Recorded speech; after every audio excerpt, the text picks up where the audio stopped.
hello everybody. Hold on, which thing do I need to be on? This one. I know what I'm doing.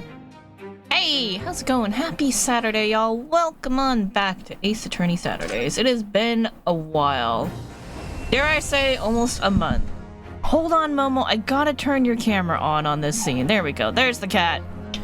As you all saw, Momo delayed the start of the stream because he's a very cute boy who has a lot of needs. A great deal, many of needs. I need to fix the lighting. There we go. Peto the Catamore? Oh my god.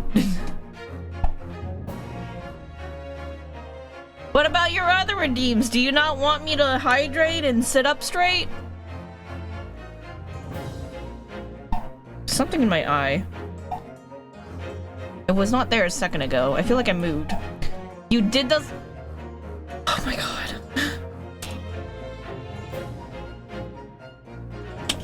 Hold up, there's like actually something in my eye. 1 second.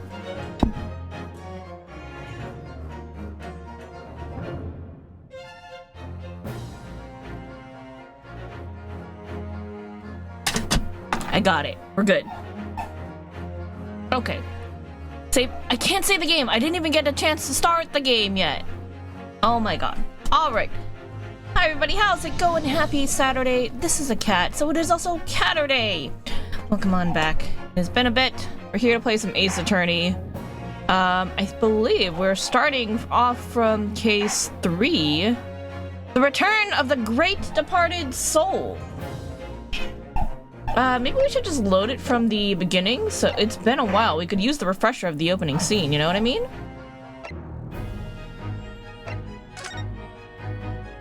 So we are on this one, episode 3, The Return of the Great Departed Soul. Shall we watch it? Let's watch it together. I think I just need to put an eye drop in, because it feels like there's something there. Sorry, this is gonna look weird.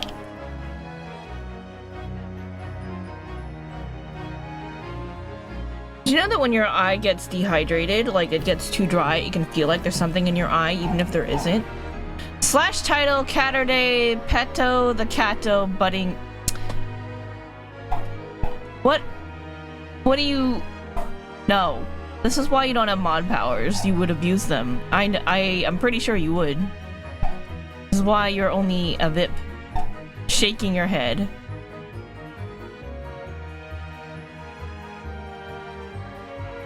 What more do you want from... I literally have an entire hand right now devoted to scratching this cat's butt.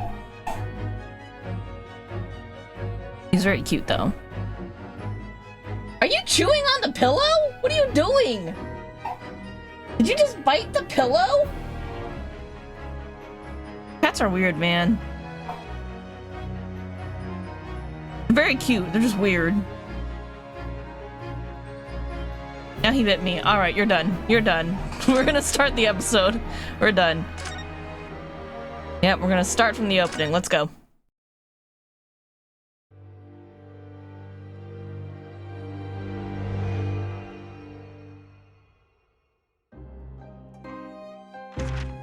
The grand end of the century great exhibition of London.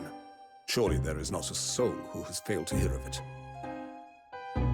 Wondrous new works of culture and industry from every corner of the globe had converged on Hyde Park. Oh, it's in Hyde Park. Okay, I've been there. Welcoming I walked around. Over it's big. 50 million visitors. This is huge. Took me like 3 hours to walk through it. I did stop for lunch. Astonished and delighted people of all nations, and ended on a note of resounding success. It was like a cafe or something in the middle of the park, so I ate there. It was fun. Catastrophe that occurred during the festivities. Let me guess, somebody was murdered. My friend Mr. Herlock Sholmes had a hand in unraveling the matter. For from the shadows, it was he who earnestly unearthed the facts of the case. And like the centerpiece of the great exhibition, which rose high into the skies of Hyde Park, Sholmes's brilliant deductions, as clear and lofty as the Crystal Tower itself. Crystal Tower is a different meaning for 14 players. Very different meaning. Anyway, I'm glad we rewatched that because I didn't remember a damn of that. Showground of the great exhibition, which is absolutely packed with people. Woo! The weather is unusually fine, and we're about to witness a most extraordinary scientific experiment. Science! I love science! Ladies and gentlemen, the 20th century will see steam engines and electrical power dominate the world. Steam engines? Wow! Horse-drawn carts will give way to the motor car. No. Ships will sprout wings and take to the skies. Look, I'm a little less keen on the motor cars. Like, I would rather kind of the horse-drawn carts, but also I live in the benefits of cars, but it also became a bit of a problem. They brought their own set of problems with them. There's no winning in the situation. There's a cat, though. Ah, to be a cat. You don't have to worry about neither horse-drawn carts nor cars. In fact, if there were no cars, the cat would not have to go to the vet as often. Or maybe we would just take them in the horse cart and then they would be more unhappy about that. Who knows? We don't live in that world. All right, anyway. Today, we showcase even more advanced technology. A glimpse into the future. Is it teleportation? Because that's technology that I want. Right? A world first. A demonstration of my super high voltage instantaneous kinesis machine. Kinesis? What? Super high voltage? What does that even mean? Hi, cat. A man will literally be disassembled by a pulse of high voltage electricity and beamed to another location. Oh, it is teleportation. Not in the way I expected. Also, this sounds very dangerous. I don't know how I feel about this. Whereupon his body will be reassembled by a series of complex calculations exactly as it was before. This sounds like bad news. The opposite of a space laser. Yeah, instead of... Yeah. Well, I mean, it does kind of... It has to disintegrate you first so it can reassemble you elsewhere, right? Or maybe I just don't know how space lasers are supposed to work. Or what kind of space laser are we talking about? Meow. I know, Momo. Very confusing. Trying to move the mic closer to him so maybe you can hear him. Oh, this dude's dead. You're so toast, my dude. And we're gonna have to defend this science man. Oh my god. He's toast. Oh my god, this is gonna kill the man with a space laser. Hey, 21 Stinks, how's it going? Space lasers come at us, so if it's not coming at us, it's the opposite of a space laser. Okay. This gentleman will, in the blink of an eye, complete an incredible journey through the air. Or you're gonna roast him. To arrive an instant later on the crystal tower behind you! This one, yes, yes, yes! Whoa! This man's about to commit a heckin' murder. Yes, yes, yes, yes!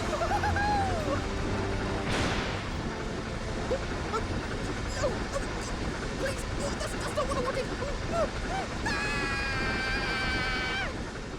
Yup.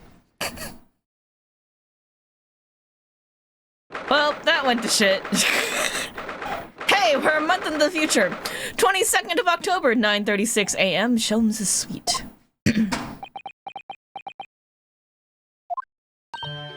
Bruno! Bruno, are you listening?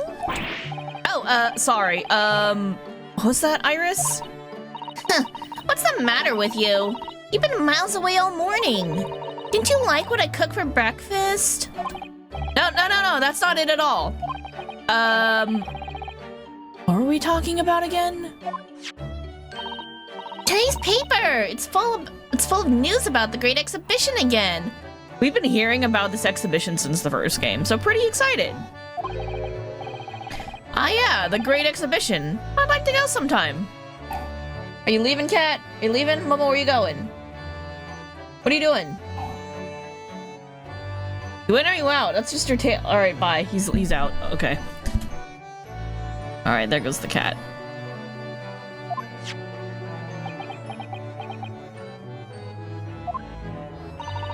You're really not your usual self today. You seem very down. What are we bummed about this time? Don't you agree, Hurley? He also looks depressed. Did you say something, Iris? Oh gosh, you're even more down! What happened? Are we okay? Are you okay? Hurley, Herlock, my dude, my friend, mi amigo. What's up? Ah! When did you arrive, Mr. Naruto? I've been here for about half an hour already. We had breakfast together. What? Why didn't you mention it before? I thought you might have known I was here. You know, because breakfast? Iris is quite right. You're clearly lacking in vim. So much so that I didn't notice your presence. Not sure if I should be offended about that. Thanks? Of course, I could deduce the reason perfectly well with some simple observations. What? Let's see. Yes, for example, your tousled hair this morning with all its unruly spikes. Clearly, it can be deduced, therefore, that... Let me stop you right there, Mr. Sholmes, because I think I can see where this is going. My hair always looks like this. It always has, ever since we first met, in fact. No, really? How interesting. Just doesn't look like a haircut as such, I suppose.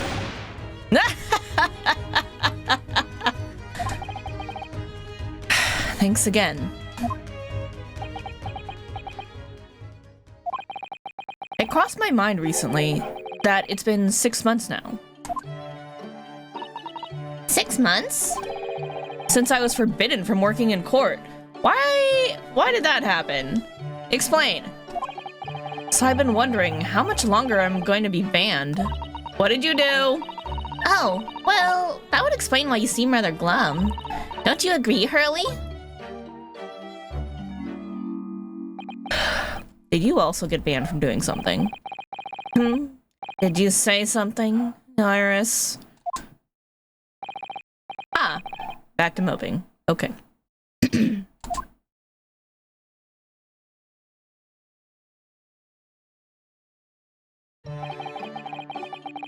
What's the matter with Mr. Sholmes today?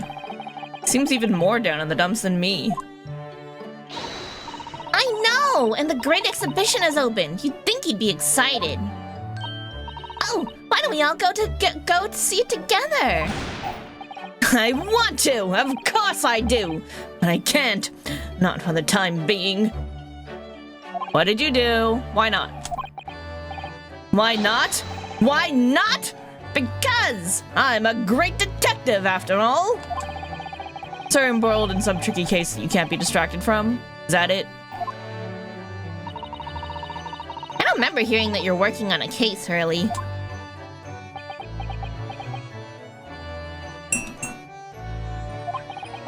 I suppose I should try to find out what's going on. Time to look at everything.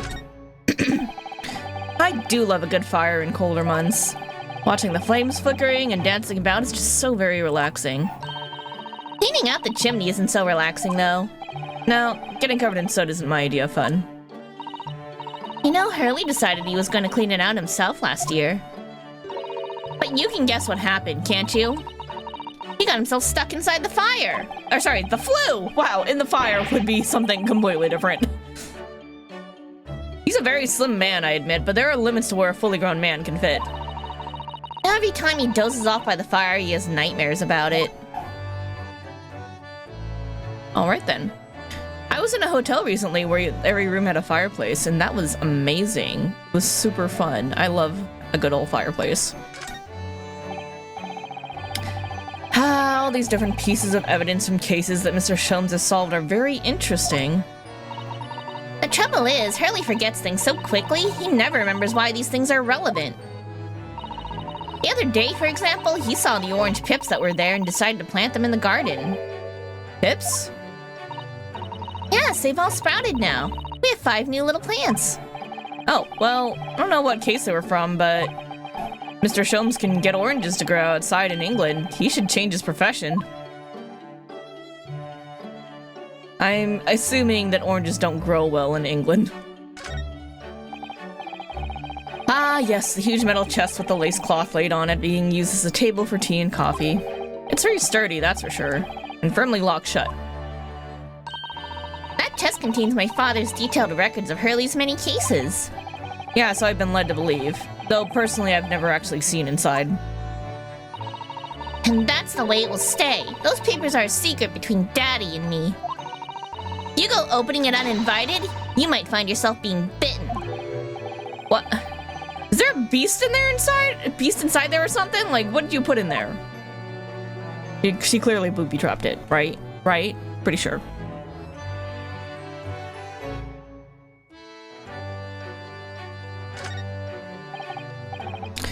Books, papers, scientific implements. The shelves are stuffed to the gunnels. What's a gunnel? Mrs. Sato wouldn't be able to help herself if she were here. She can't stand mess. Susie might not be able to stand mess, but she wouldn't dare touch these shells. Oh, why not? Everything's in intricate balance. Hurley spends ages on it. If you were to touch even one thing, the whole lot would come tumbling down.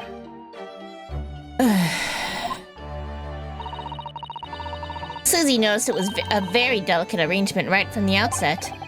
Make it sound like a meeting of great minds. But the truth is, Mr. Sholmes just needs to tidy up. It's true, he does. So do I, so do most people. Violin! Ah, yes, Mr. Sholmes' faithful musical companion. Wasn't this violin made by somebody famous, Stradivarius? Yes, it's a Stradivarius. I'm afraid you'd have to save up for 100 years before you could afford one, Bruno. If I were to save up for 100 years, I wouldn't choose to buy a violin, personally. They're very nice. Oh, what would you buy then? I really have no idea. I think I'll have to do it so I can find out. You gotta have something to save up for, though, you know? I miss Wagahai. Every time I look at that machine, I can't help thinking what a monstrosity it is. What's it called again? The Great Analytoscope. Oh gosh, words. It can analyze absolutely anything, you know. Analytoscope, there we go. It does seem incredible, and at the same time incredibly useless. But it looks impressive, doesn't it? So that makes it very useful. How does that make it useful?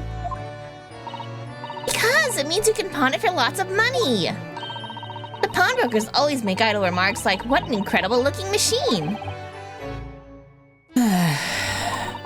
So Hurley often takes it to the pawn shop when he's a little short. Sounds like this thing pulls its weight around here more than I realize by having its weight pulled around.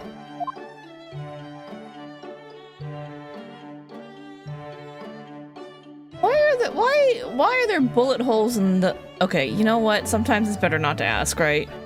But bullet holes in the shape of what looks like a VR.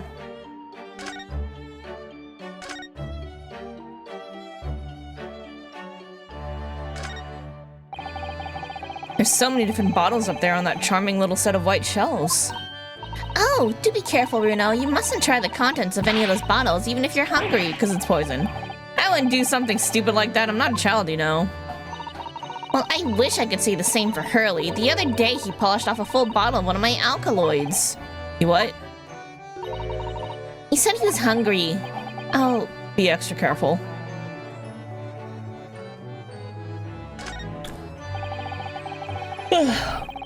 I look forward to finding out what aroma your tea will have, Iris, every single day. Well, I infuse a different concoction of herbs from the garden every time, so it's never the same twice. When you call it a concoction, it sounds more like a science experiment than something for tea time.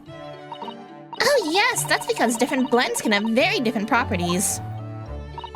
Some calm you down, some make you feel jolly, some give you energy. Today's particular blend is something quite special, so you're really in for a treat. That sounds... ominous. Just trust in the tea. Trust in the tea, Orionosuke. I can type with my eyes shut, you know.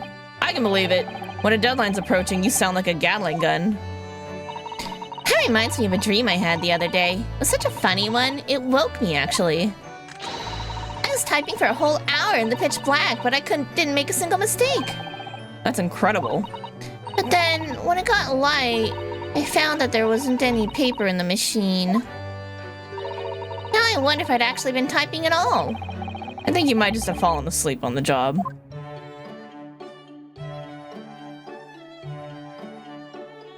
I think we've looked at everything.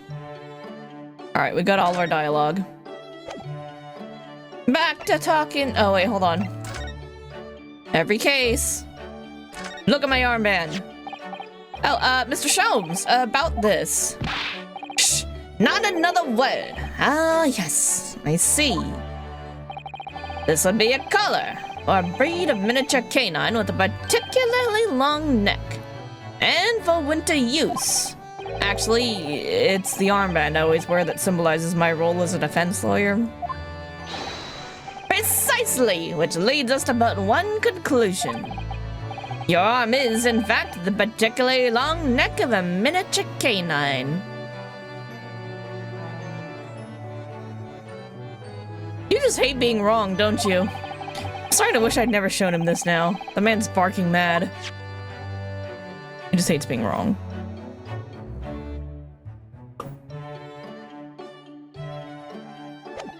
Alright, Hurley, what's up? What happened 6 months ago? Half a year ago now? I took on the defense of a young girl in a trial heard at the Old Bailey. Uh-oh. What was this? Sorry, fixing my chair. So I can sit up straight easier. What at first seemed like a simple case of murder that took place in a London pawnbrokery turned out to be one part of a much more far-reaching plot that involved the British government. Oh, it's when we were defending our friend, Ginny. During the course of the trial, it was found that I made an unavoidable yet at the same time unforgivable mistake. Words fail me. The situation is utterly deplorable. Mr. Naruhodo? Yes, my lord. I will decide upon your fate following the conclusion of this trial. Of course, my lord. What did we do again? I can't remember. In the end, I had my right to represent people in court revoked. I was told I had to spend my time in research and study, so that's what I've been doing. You have, haven't you, Runo? Reading all those big fat tomes about British law up in your room, and the notes about Sholmes' old cases. Brewing Iris's special blends of tea. Fetching my daily bread for me. You've become something of a manservant around here. Start on the silverware next, Master Naruhodo. Well, I'm thinking of going to ask the powers that be to reconsider. Specifically, Lord Strongheart at the British Supreme Court on Whitehall. Lord Strongheart? Ah, the delightful Lord Chief Justice. Not my favorite fellow. Not mine either, but he's the man I have to talk to. He's the only one who can grant permission for me to start working in the courts again.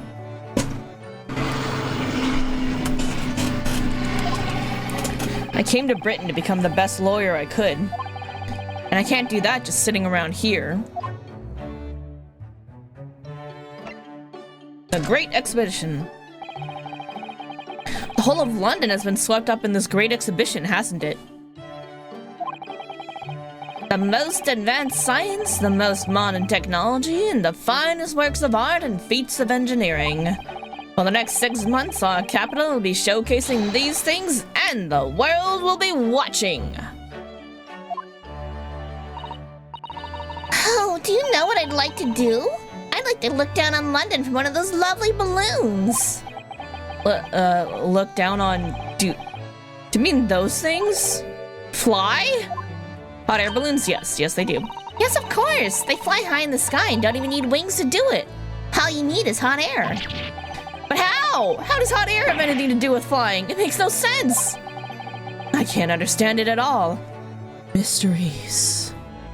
Science is magic that you just don't understand yet. Or that you've come to understand? Yeah, that makes more sense. Thinking's hard. That's true of a lot of these scientific discoveries. Most people can't understand them at first. But in 100 years' time, all these things will just be common knowledge. I suppose they might be. Mind you, some of the science being demonstrated seems very questionable. Something went wrong on the open experimentation stage yesterday, apparently. There was a huge explosion. Still, I wish I'd seen it, though. I'd love to see how bad some of these scam experiments really are. Oh, I see. Her angle. I see what her angle is now. She's like, I'm gonna go there so I can judge them all. Says the innocent 10-year-old girl.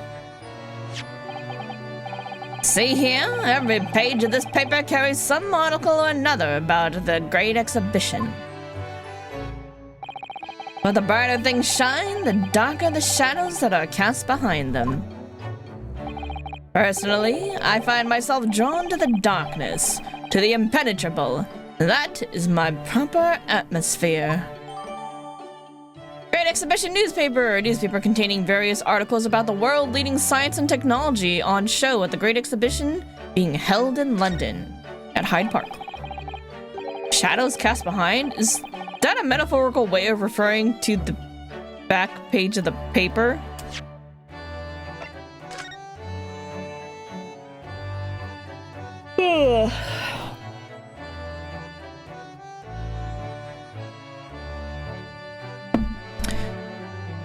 Let's look at this.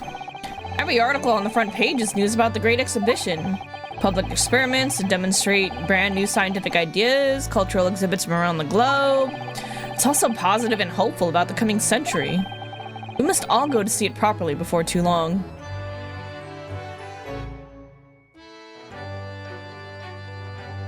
The Reaper attacked! What? So many glowing reports about the Great Exhibition and everything that's going on there. Lost cat! No! Other than this rather gloomy looking one, that is. Lord Van Zeek's and compatriot cornered? Wait, what? What's the matter, Bruno?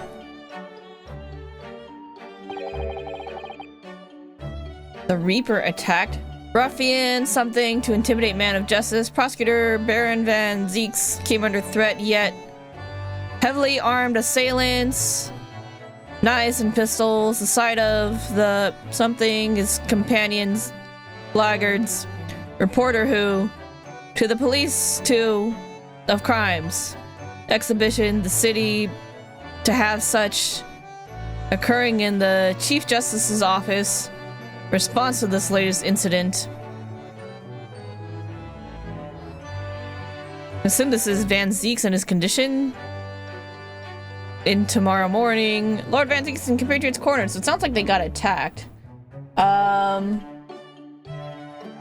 In a rather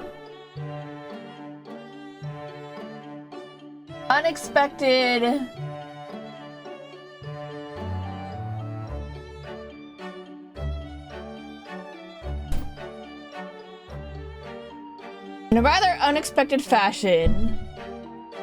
Something the 7th and then something proclamation today. Result of his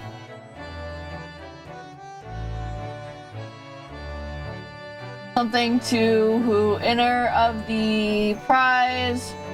Frederick Fix offered something then to discover any something aid of the tele something B. It appears the winner will not even be a man at all, but a rather young American lady by the name of Maria Mitchell of Nantucket, Massachusetts. Though there were multiple competing claims of the newcomers. New comets discovery from all nations, including one by British astronomer. Mr. William Rudder Dawes, King Christian was swayed by the fervent petition of Harvard President Edward Everett, who urged the Chargé d'Affaires of the United States at Copenhagen, something as the fact of Miss Mitchell's something discovery is undoubted and organized throughout something be a pity metal. Okay. Upon day office self-appointed and hap somethingism. Okay. Prairie ball gown sets dance hall ablaze. An evening of cordial dancing turned into a blazing ball last week when one of the ladies' attendees' dresses accidentally caught on fire. In her panic at the sudden appearance of flames at her feet, the lady dashed madly about the whole of the something, knitting no fewer than 3 something. Thankfully, the fires. It sounds like everything was okay. What do I think about the name of this case? I think I have concerns. I don't know. French court hears glass eye case. The juge de paix of Neuilly was presented today with a most curious case of a lady who refused to pay her dues for the purchase of one glass eye. The whole affair began when Madame Pluyet, the defendant, ordered the eye's replacement for the natural eye she had lost. Upon its arrival, she found that she could no more with it. She could see no more with it than she could before, and became incensed at the thought of paying for a deficient product. The juge de paix attempted to reason with the madame, something he never proved to be whatever. Altamont Gas Company, clean, dependable. Choose Alta Gas. That's Lord Van Zeeks. This must be what Mr. Sholmes is talking about. Does he know any more, I wonder? Lost cat, no! Okay, can we zoom in? I want to read the rest of these articles. Public health report, lost cat, retrospective, St. Bartholomew's Hospital, and public health services.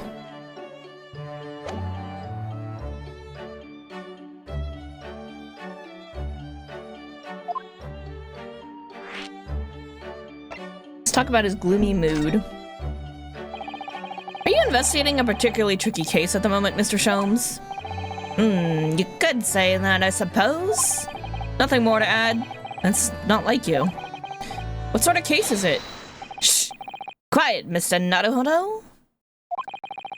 We must not discuss it here. Never know who might be listening. In your house? They didn't have bugs yet, did they? Seems too early for that. You're acting very strangely, Hurley. What do you mean, Iris? Well, usually, the more mysterious and complicated a case is, the better Hurley's mood. Huh. Is it really a case that's bothering you? Iris, please, you mustn't exercise your astute powers of observation and deduction on me without invitation. Remember what I always say. Put yourself in the shoes of the individual about whom you're making deductions. I wish you actually did that, and then we would have had the whole shit on the boat with you arresting me and then me having to prove myself innocent. Do you not remember that? You say that, do you? You, Mr. Sholmes. Ah, never mind. Once I've had a cup of tea, I must make my way at once to the crime scene. That was a deep sigh. What about the Reaper being attacked? It says in the paper that Lord Van Zeeks was attacked. That's terrible. You know the legend of the Reaper, the Bailey, of course, don't you? Only too well, in fact. Yes, Prosecutor Barrack Van Zeeks.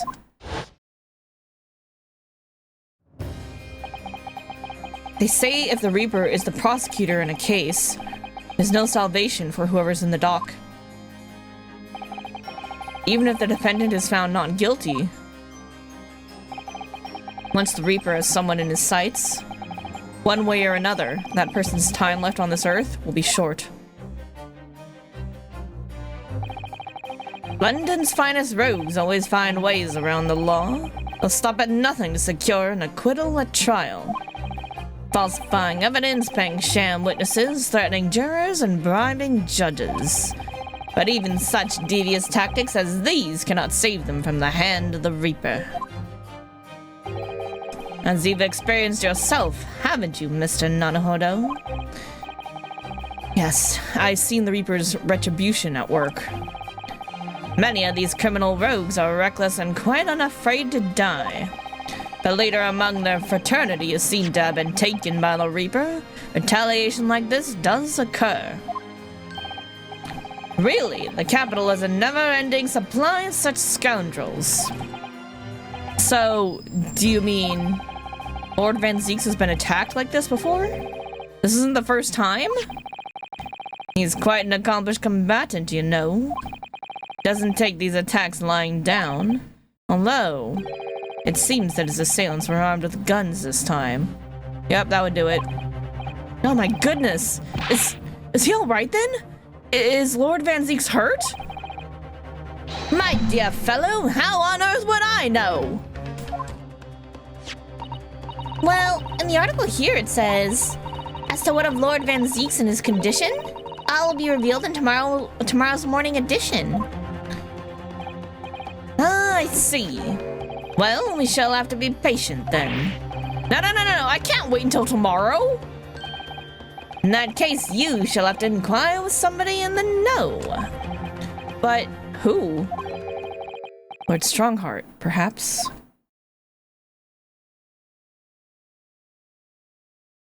I mean, we're going there anyway. We might as well just ask him about how Van Zieks is doing, right? Well, I must be leaving now. Yes, understood. See you later, Mr. Sholmes. Ha! You really are a shameless liar sometimes, my dear fellow. What? You seek to put me off my guard and follow me, don't you? Well, you'd be wasting your time. The thought hadn't even crossed my mind, but now I'm wondering where you're going. Well then, see you later indeed. We're just gonna run into him randomly, I'm sure. Listen to him, he's still laughing on his way out of the door. What? What? Okay. She got a new outfit, that's cute. Alright then, Runo, let's get going. Oh, Iris, what are you wearing? I got changed to go to the Great Exhibition. You're gonna take me. What? But I was about to go to the Supreme Court. Oh, well that sounds fun too. You're gonna take me there then. All right, fine. Just lower that weapon, would you? Iris is scary. Of course, and after the Supreme Court, then we'll go to see the Great Exhibition. Yeah, okay. That sounds about right. All right. Alrighty then, let's go. New location. Gotta go look around my room. 22nd of October, Naruhodo's Legal Consultancy.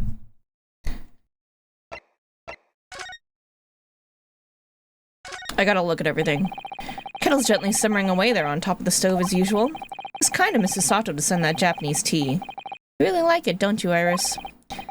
But for me, it's the sound of the stove and burbling kettle I like the most. On biting winter mornings. And it feels even cozier in here when the delightful Iris pours the tea for me. I really couldn't manage without that wonderful young girl. Oh, Runo, it's so sweet of you to say so. Stop putting words in my mouth, please, Iris. Cute. The office spade. Now that Mrs. Sato's gone, the shovelers aren't represented to correct me. Maybe I'll have to do it myself. That's not a spade, Mr. Naruhodo, it's a shovel. Huh, so you're a spader, are you, Runo? What, you want me to battle it out? Alright, I'm not gonna argue with a native English speaker who has some kind of gun. Fair. Very fair. Mrs. Sato's tea said that she left here with me.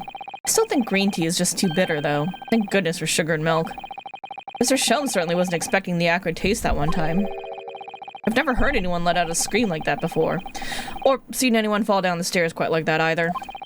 I always brings a smile to my lips when I'm feeling a little down. Marge Naruhodo? What? What's that supposed to mean? Oh well, do you know what that reminds me of? The day I gave you some black coffee when you weren't expecting it. You fell all the way down the stairs as well, didn't you, Runo?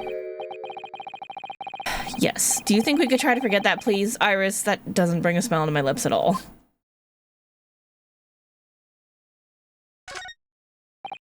Now, at first glance, my desk here might look as though it's in a mess. However, it's not in a mess at all. Everything's exactly where I want it to be.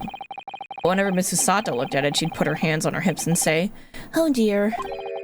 Her way of saying that I should make it more orderly and neat, and a more orderly and neat mess. I miss that. You sound just like Hurley, you know. He says the same about his mess. It's the kind of logic that transcends international borders, obviously.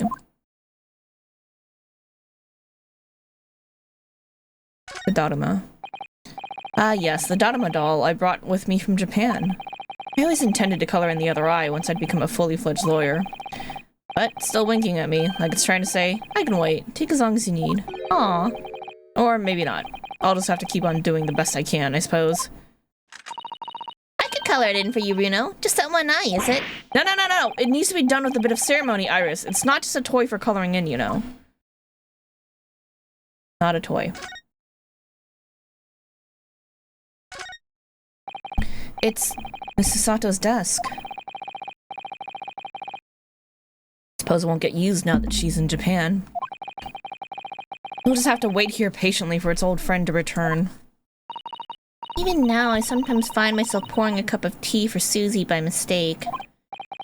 Ah, that explains why I sometimes find a steaming cup on her desk here. It shocks me every time. It's just one of your pranks, I see.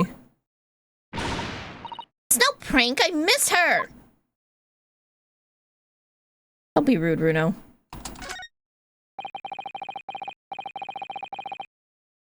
Look at the prawns and anemones gently swaying around in the tank.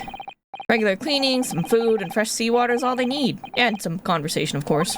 It seemed like a lot of effort at first, but it was worth it. Starting to be able to tell what they're thinking.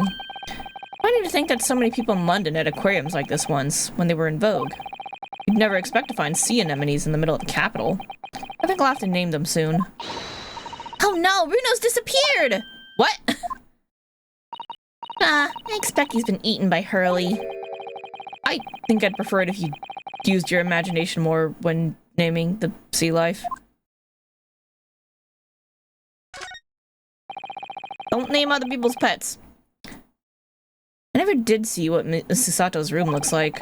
I could go in now, of course, but I don't dare. They say a young maiden's private chamber is a place of bittersweet secrets. Although, from the laughter I used to hear when you would visit, I imagine it's mainly sweet. Oh, we used to have such fun in Susie's room. She told me all sorts of interesting things about your country, you know. Oh, we're just gonna leave it at that? Okay. What to do? I'm so excited about the prospect of Naruhodo's Anything Consultancy opening up for business again. That's not what it's called. It's Naruhodo's legal consultancy. Just give it up. Phoenix had to give it up. You're gonna have to give it up. I've done a lot of studying in these past 6 months. Reading law texts and judicial precedents. I'm sure I'm a better lawyer now. Can't wait to start practicing again. Nothing's changed in here at all, though, has it? It's as though time has stood still in here since Susie went back to Japan. I wanted to keep it ready for Mrs. Sato in case she was able to return to Britain at any point. So I've just left everything the way it was. Oh, I see. Right. And there was me thinking it's because of the way you are, Runo. Why are you adding that to my BTTV? I don't like that one.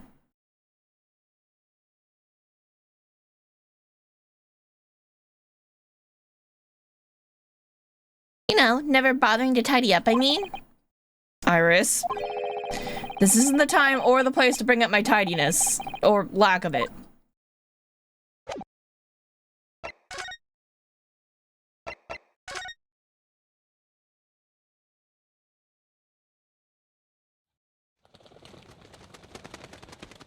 To the Lord Chief Justice's office. 22nd, ooh, I know how to talk, of October. British Supreme Court, Lord Chief Justice's office. It's been about 6 months now since I was last here, but some things never change, like the sense of foreboding I always seem to feel in this place. And she's just lying on the floor reading a book. Doesn't seem to be bothering Iris at all, though. She's happily reading over there. Oh, I love this place. I always find so many interesting books here. Of course, I was forgetting that you've been here before. A time when we came here 6 months ago. When Sasato-san was given the news that she was to return to Japan.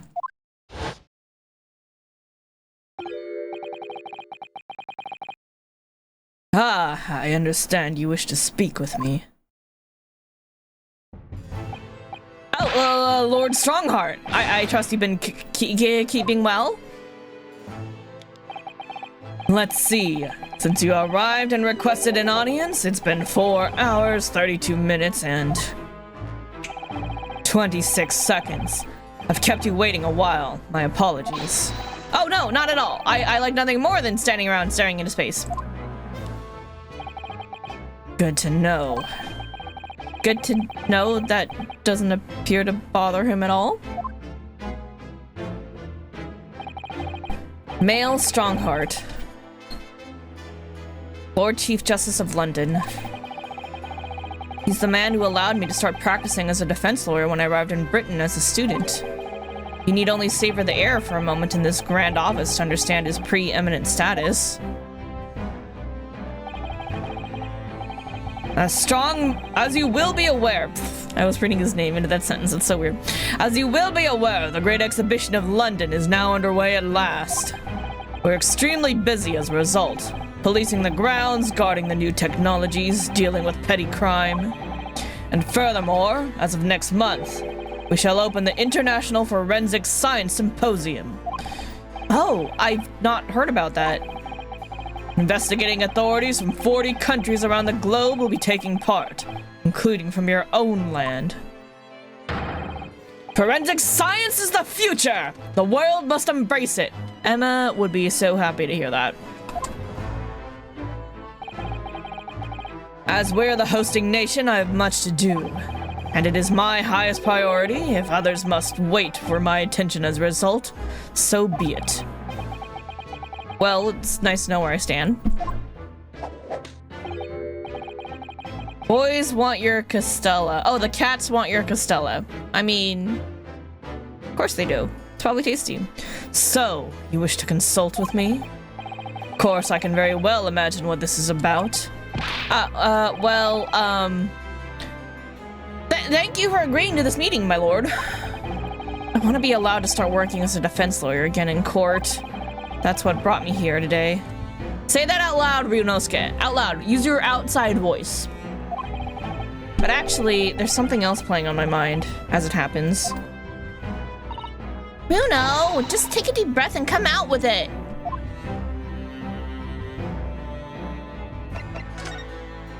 Is he gonna get mad if I look around? The Lord Chief Justice's desk. When you look at that, there's no mistaking Lord Strongheart's authority, is there? But the light from that window behind is far too bright. It'd be very bad for the eyes. I hadn't thought of that. There are no curtains, that's for sure. What's more important? Having a desk with an air of authority or having eyes that work? I can't say I'd ever considered it. After all, my little office barely has any light to speak of, and I haven't really seen my desk in a while. The cogs of that giant clock are keeping time as usual with their steady rhythmical emotion. It's really quite disturbing how little sound they make considering their massive size. Someone very brilliant must have designed it, and whoever maintains it must be very talented too. But I'm not entirely convinced it's even a clock. What? But what about the huge clock face that forms the window over there? Some people just make machines that move for the fun of it, because they enjoy watching them. Rather like how Hurley makes his rambling deductions just for the fun of it. Even if the outcome isn't quite right. Never mind all the trouble it gets others into along the way. I like how even Iris knows that, like, his deductions are sometimes just utter bullshit. You couldn't read all those books even if you were reincarnated 3 times over, as a bookworm. Oh, I know! So much reading material! I'm very envious. I've really been running out of things to read recently. That's because you read so fast. Perhaps little by little I could swap some of the books here with some of mine from home. I don't see why not. No one would notice, or at least I wouldn't, even if I was reincarnated 3 times over as a librarian. I somehow doubt that is the actual case, but sure. Oh, I've just had a great idea! What is it? We could hide inside these suits of armor and spy on the Fob Watchmaster to find out what he's really like. I don't have much interest in what Lord Strongheart is really like, though. Oh, please! It would be so much fun! You could be inside the left one and I'll go on the right! You really want to have a go in a suit of armor, don't you? Now you're making fun of me because I'm a child, aren't you? I wasn't making fun of you at all. I'd like to have a go too, actually. I was half expecting Hurley to be over here.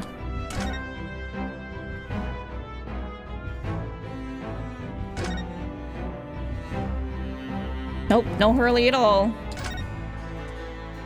Alright. Let's talk. Permission to work. I actually came here to ask your permission. Go on. 6 months ago, my right to work in court as a lawyer was revoked and I was told to spend my time studying. Obviously, I'm very sorry for what happened, but the thing is, it made me understand what it really means to defend somebody under the rules of a foreign justice system. And I desperately want to have another go. Please, permit me to enter the courtroom again. Mr. Naruhodo? Yes? Here it comes. I'm sure you haven't forgotten your position here, have you? At best, you're a substitute for your compatriot. This was never your intended role. Well, that's true. The Japanese government actually sent my best friend on this study tour, not me. Should have been Kazuma. Was so determined to bring change to our own justice system at home that was his calling. That tragic accident hadn't happened, I wouldn't be here in this office now.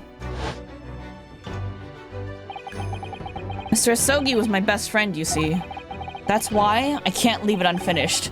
I have to fulfill his calling for him. His calling, you say? Has it never occurred to you? And perhaps you know nothing of his true calling? Sorry? The mission with which that young law student was charged. What do you suppose it really was? What do you mean? Mission? He's not making any sense. Ryunosuke has no idea that he actually came here for some other reason. We kind of got hints of it, but we don't really know what it was either. Never mind. I've read all the reports you've submitted over the past 6 months. It's clear to me that you regret your actions and have been studiously obeying your revised instructions. Do you mean? As of this moment, I reinstate your license to practice law here in Great Britain. Thank you! Thank you so much! That's wonderful news, Runo! Hold on, I want to do something really quick. Can I expand this a little bit? Yeah, I can. Cool.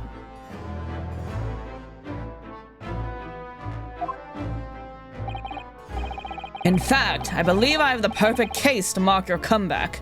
Curious affair. You'll consider it, I hope? Of course! Please tell me more! A curious affair. You described it as a curious affair? Yes, that's right. I believe it was reported in the press. Are you aware there was a serious accident at the Great Exhibition yesterday? We're gonna have to defend the science guy. Oh no. Yes, I read about it. A professor from Germany tried to carry out a crazy experiment. Let me see. How is it described? Super high voltage instantaneous kinesis, I think? You ever just like get a hair? Oh, there it is. Cat hair. Found it. Instantaneous kinesis? As in moving things with a click of the fingers? Snap. Like Emmett Sulk. That's right. It's just what my herbal blends need. A dash of devil may care. Whatever this serious accident was exactly, it's clearly captured Iris's imagination. It's an unfortunate business.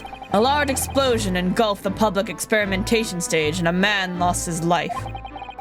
A certain Mr. Odi Asman.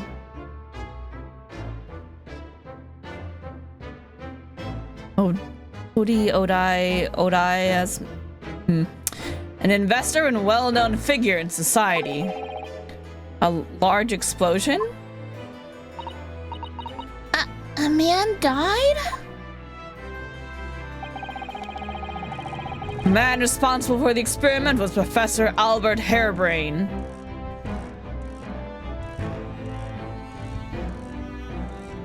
Thanks, Capcom. He was detained immediately after the incident and is due to appear in court tomorrow. On the charge of murder. What? Murder? If you intend to take on his defense, you should hurry to meet with him at the prison. There's very little time left for you to carry out any kind of investigation. Great Exhibition. A scientific experiment gone wrong and murder? I feel out of my depth before I've even started. Still. We should go to the prison straight away then and try to meet with this German professor. Don't you think? Definitely. Ah, yes. One more thing about the case. There's a connection with our mutual acquaintance, the Reaper. Oh, with Lord Van Zeeks? How?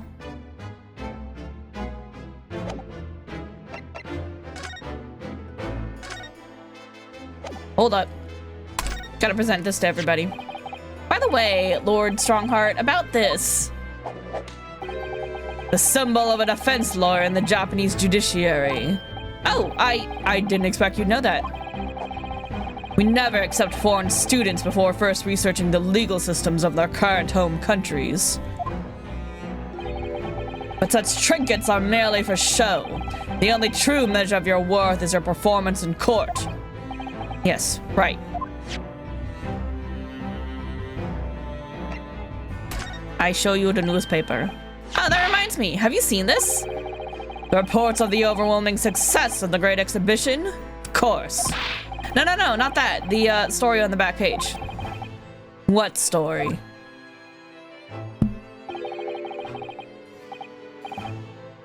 The Reaper attacked? Ah, that. You've enjoyed some victories in court against my #1 prosecutor, have you not? Poor Mr. Reaper. What happened to him? He wasn't killed, was he?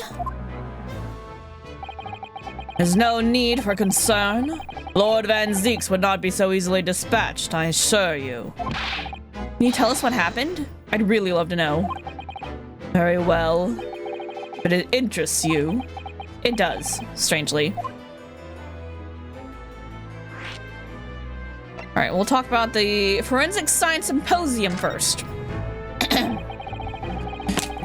All sorts of conferences have been taking place around the world to coincide with the Great Exhibition. And next month, the largest and most important of them all will take place at last. The International Forensic Science Symposium. So next month probably just means in like a couple weeks because it's currently October 22nd in-game. So, you know, November afterwards is not that far off. It does seem as though criminal investigation needs to embrace scientific methods, doesn't it? Exactly! Ah! London, the global epicenter of culture, science, and wealth, now has a population exceeding 6 million. Sadly, crime in the capital is growing at a similarly startling rate. So it's imperative that we use the latest scientific methods to investigate and resolve cases as efficiently as possible. Which is what's known as forensics. Oh, sorry. Wrong voice, sorry. Which is what's known as forensic science, isn't it? Exactly! The future of policing!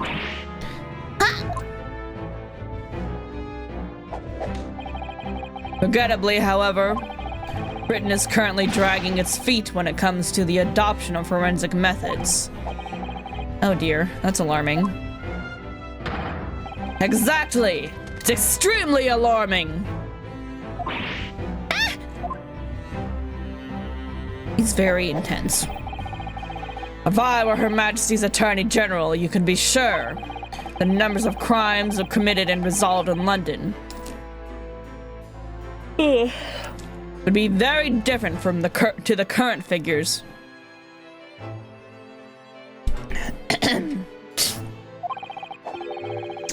And I can cite 12 solid arguments and 223 individual reasons to support my claim. Clearly a numbers guy. Sorry. By way of apology for keeping you waiting earlier, I shall detail everyone now. I don't know if we have time for that if we gotta go investigate a murder. Wait, what? Oh, how fascinating. It all began 15 years ago. I was... Oh god, he's just going off now.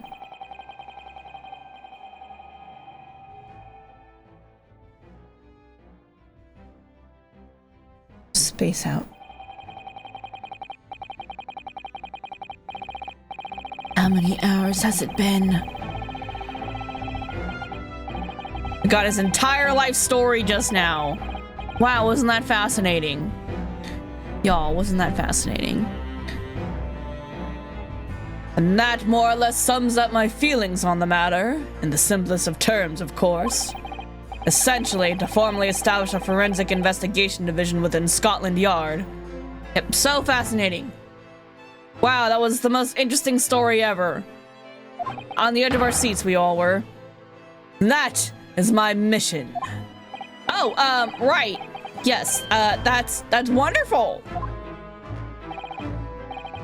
Exactly. Wonderful is precisely what it will be. She just gave up and started reading. Iris isn't paying attention at all. She's got her nose in another book now.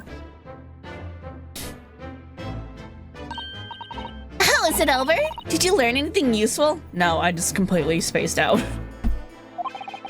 I actually drifted off for the most part. He's surprisingly ardent about forensic science. Emma would be proud. Let's talk about Van Zeek's condition. Fortunately, Lord Van Zeeks emerged from the attack unscathed.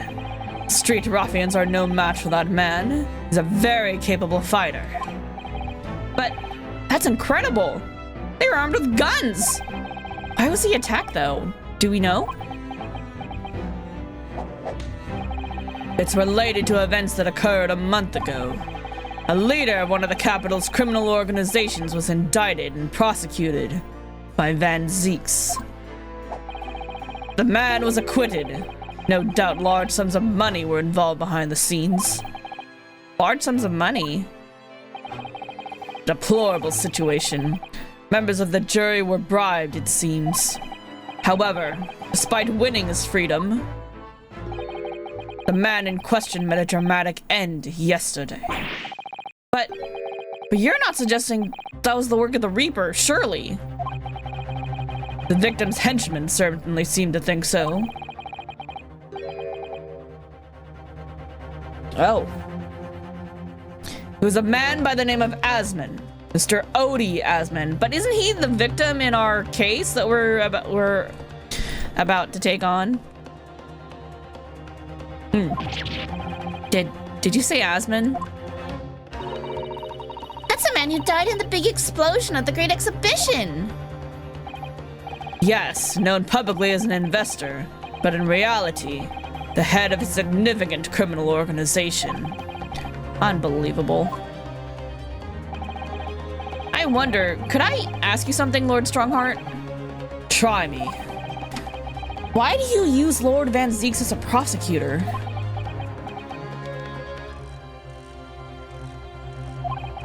All the criminals who manage to get off in court then meet with mysterious ends outside the courtroom. And fearful of that fate, they seek to strike at Lord Van Zeeks first. I know there's no evidence that he actually is the Reaper in that sense, but still, something's clearly going on here. I have Van Zeeks' work for the prosecution service for 2 reasons. Firstly, the man is the best prosecutor in the capital, bar none. Fair. And secondly, any deaths of criminals that have occurred outside the courtroom following his trials are nothing to do with him. But that doesn't make any sense. How can you explain the way so many have died if not by someone's hand? Destiny, fate, karma.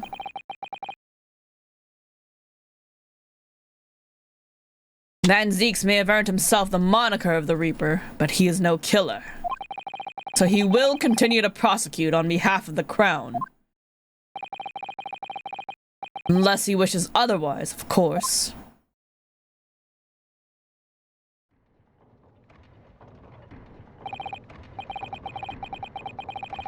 Well, I must be leaving for my next engagement. He calls him the best prosecutor, but like, when we've encountered him, he's been kind of dishonest and like pushing too much for not the truth.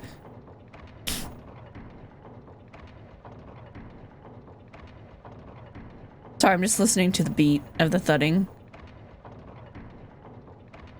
Well, I must be leaving for my next engagement. I'm already 11 hours and 16 minutes late. My colleagues may be starting to fidget. But that's because you spent the entire morning giving us your entire life story.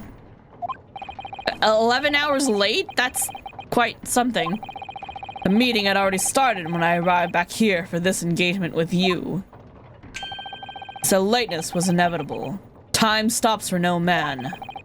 I'm sure it stopped for me during those 12 solid arguments and 223 reasons. Oh yes, where would I find Lord Van Zeeks now? I would assume he's at his office. Right, I'll go and ask him about the attack in person. I want to get this straight from the horse's mouth. Away with you now. I'm leaving Professor Harebrain's defense entirely in your hands. Yep, Harebrain. Harebrain Professor, got it. Of course, yes. Thank you very much, my lord. That's quite the beat. New locations, plural. Should we go to the prison first? Let's go to prison first. This is where your client is, isn't it? Let's find out what the story is. We're going to prison, guys. 22nd of October. Local prison. Cell 11. The warden said cell 11. That's this one. Oh, there's somebody curled up in a ball in the back of the corner. Back corner, look. What's his name again? Professor Albert Harebrain, wasn't it? Excuse me, Professor Harebrain?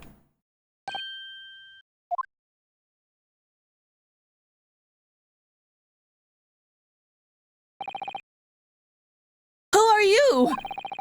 I'm Yonesuke Naruhodo. I'm a defense lawyer. A lawyer? Was it something I said? A lawyer, you say? Would you be here about the experiment? Are you going to defend my hypothesis? Your hypothesis? Sorry, I don't... Yesterday's demonstration! That demonstration was... The magnificent demonstration was... It was an out-and-out success by everyone's calculations! But despite that, no one listens! No lawyer believes in the science. Once explained, they all leave at high velocity!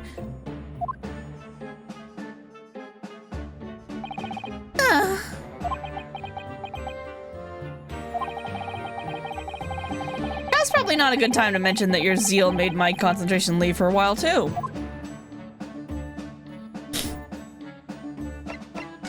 Oops. Shit. Oh, can't examine. Got it.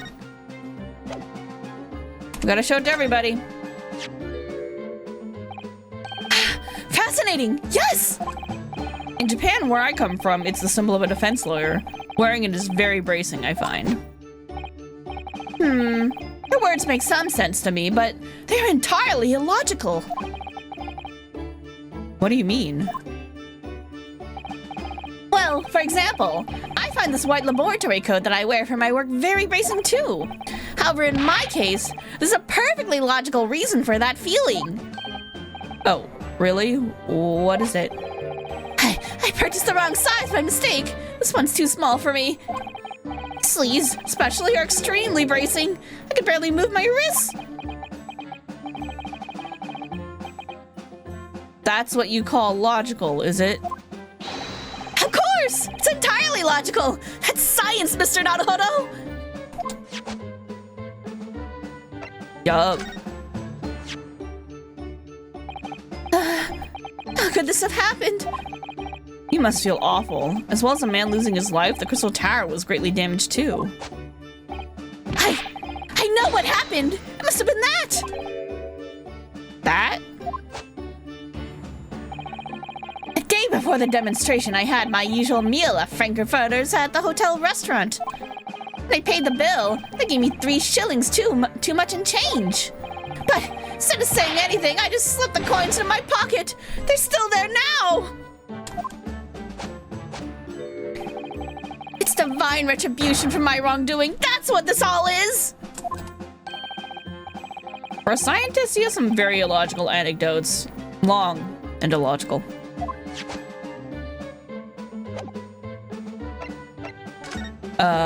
Let's talk about the demonstration. You mentioned the demonstration yesterday. Papers have called it a spectacular failure. After all, a man died in the explosion, didn't he? Ah! Yes, you could interpret the results that way if you really wanted to. Well, I suppose in the strictest sense, the experiment was a failure. But at the same time, it was a great success! You lost me. I saw it with my own eyes! Right there in front of me, Mr. Asmund was spontaneously disassembled! Till then, everything was going exactly as my calculations had predicted. At that point, he should have been beamed into the Crystal Tower by instantaneous kinesis. However, the machine exploded and Mr. Asmund is, in fact, perished? Yes, I can't deny that part of the experiment was a failure. So what you're really saying is the large explosion that killed Mr. Asmund was an accident, correct? But the bigwigs had you arrested on suspicion of murder.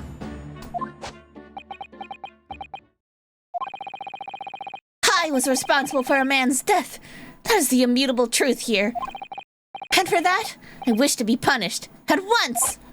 But murder? Never in a million years! It was an accident! Simply an accident! I see. Haley and I were talking this morning, you know. He said the situation would change completely depending on whether it was treated as an accident or a murder. How exactly? Well, if it really was an accident, then the professor's machine would be kept in protective custody. On what grounds? Ah, yes. It's newly established here in Britain, the Special Dispensation for Scientific Equipment Act. That one passed me by. And if the case is treated as murder, then they'll say my machine was the murder weapon, and they'll be able to pour over it as much as they like. If they they examine it in detail, they'll find out how it's made, and then they'll be able to copy my idea! My precious hypothesis will be stolen! The machine must be protected from that at all costs. That's why it's imperative that this whole incident is shown to have been an accident in tomorrow's trial. Ah, I see now. Okay, so we're not worried about the fact that a man died. We're just accepting that as a fact. We're just like, it wasn't intentional. That's what we're trying to get here. Okay. That's definitely a little bit of a different spin. VoD Osmond, 47, well-known financier who perished in the explosion on the experimentation stage at the Great Exhibition. It seems he was also the head of a large criminal organization. Albert Harebrain, a scientist who invented a machine to demonstrate the super high voltage instantaneous kinesis. However, it exploded in its use and he is now accused of murder. Lord Chief Justice, yada yada. Alright. So, in short, there was a terrible accident at the Great Exhibition showground yesterday. Yes! Or rather, no! The devil is in the details! Strictly speaking, there was a terrible explosion! Sounds the same to me. You were demonstrating super high voltage instantaneous kinesis, weren't you? How fascinating! Humans, like all matter, are made up of particles that are held together by electrical bonds. So, it must have been possible using a sufficiently high voltage to break those bonds and beam the particles through space. That's it in a nutshell. That's my idea, you see? That's my amazing hypothesis. Gosh, that's unimaginably high level science. But dare to imagine it! Dare to dream of such incredible technology! Just think, one moment I could be here in the cell, and the next, I could be at the Great Exhibition again! Well, yes, that would be incredible. And the next, in a mere blink of an eye, I could be at a great Parisian theater, say! The possibilities are endless! The whole of our vast planet would be within reach! So, no more hiding in wardrobes on rocky seas for 50 days? I don't really see it like that. What do you mean, Iris? Well, if you could travel anywhere in the world instantly, the planet wouldn't really seem mass anymore, would it? I think it would feel like it had shrunk. My word! That's exactly right! Oh, what are the implications? What does this mean? Oops, that got Professor Bunnybrain really worried by the look of it. Clearly, this is yet another case of just because you can doesn't mean you should, I suppose. The point is, my calculations are flawless! The science works! But without a practical demonstration, it means nothing! And that's always the fly in the ointment. Because practical demonstrations cost a lot of money. Money that young scientists like you don't have. That's exactly it, yes! Hurley's always complaining about it. He says the government should invest more in science. Well, anyway, I bumped into him at the right time. I met the well-known investor, Mr. Asman. The victim who died in yesterday's terrible accident, you mean? The victim. The full name of the man who died in yesterday's accident was Mr. VoD Osmond, right? Wasn't it? What exactly was your relationship with the man? He first visited me in my laboratory in Germany a year ago now. He said he wanted to invest in my immaculate hypothesis. I thanked my lucky stars! I see. So you hadn't really known each other until then? Money for scientific research. I'm so envious. As far as I was concerned, the man was an angel. Oh, really? An archangel, even. He was prepared to fund a practical demonstration of my hypothesis for presentation at the Great Exhibition! And if that went well, I could expect additional financial support for my research from the British government! Mr. Asman provided me with the money and an exceptional engineer. He produced a machine to my precise specifications. But then your dreams were blown to dust in one enormous explosion. As you can see, I owed everything to Mr. Asman. I would never, ever have thought of taking that man's life. Well, he seems genuine enough. I don't think he's lying.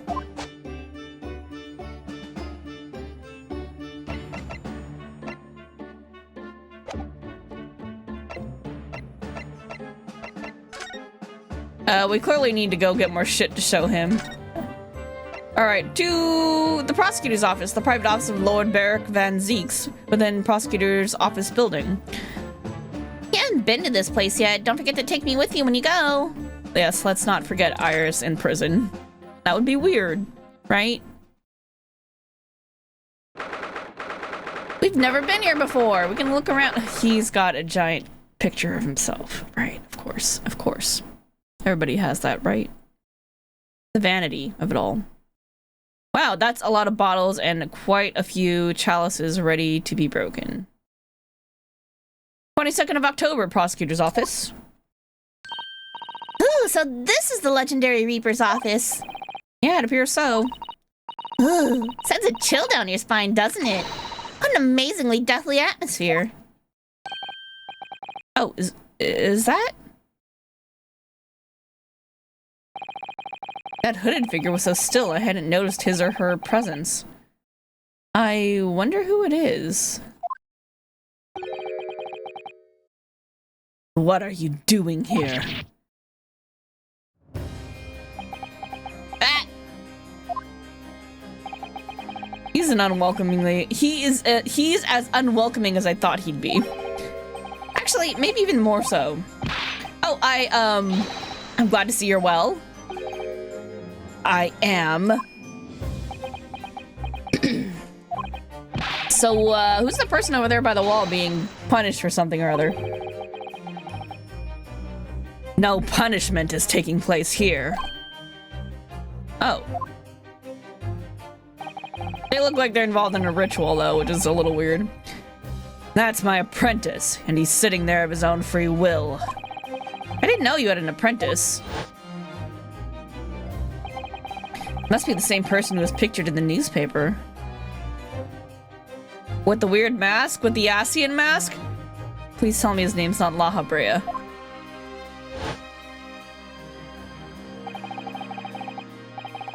He's very able in combat. A requisite skill for anyone under my tutelage. Are you referring to the attack on the Reaper that was reported in the papers? The Reaper? I'd be interested to know the Reaper's true identity myself. Ain't it you? That's what they call you. Are you not aware of your own nickname?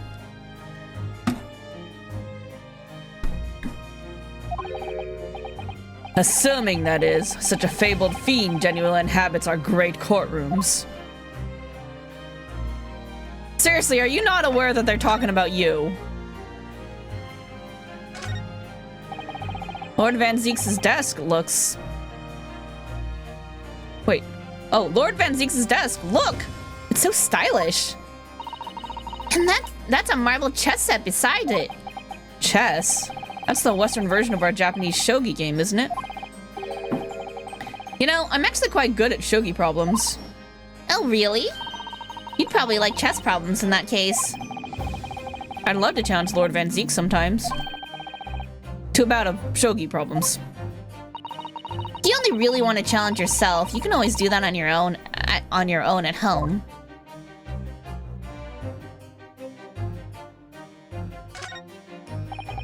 Look at that fine collection of hallowed chalices and bottles neatly lined up there.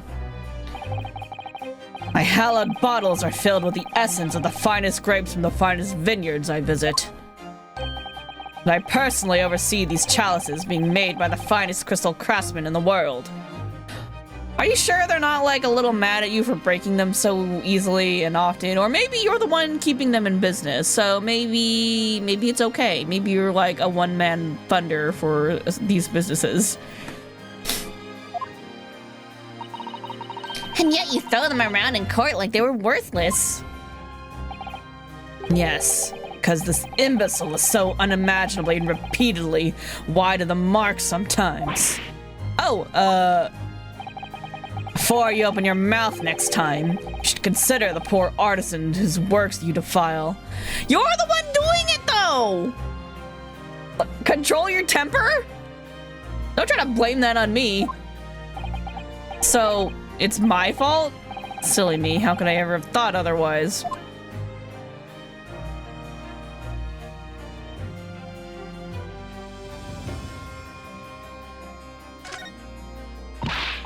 Ooh, look! It's a scale model of the Great Exhibition Showground. That's actually really cool. That's amazing. I wonder why it's here. Perhaps he made it to take his mind off the sadness of being too busy to attend in person? Or perhaps he's too embarrassed to queue up for a ticket. Surely it's obvious that I'm using it as an investigative aid. You Nipponese have no business painting others as overly reserved. Ugh, I really didn't think he'd overhear that. Ryunosuke, what the hell?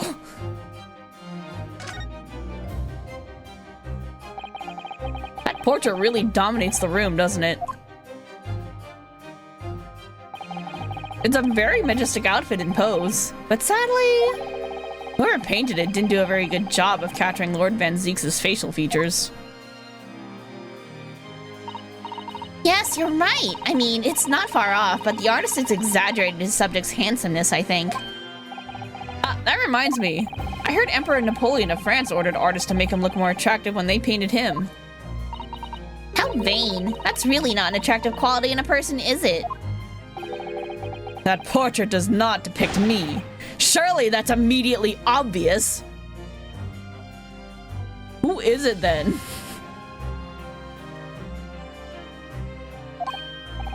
Oh, then who is it?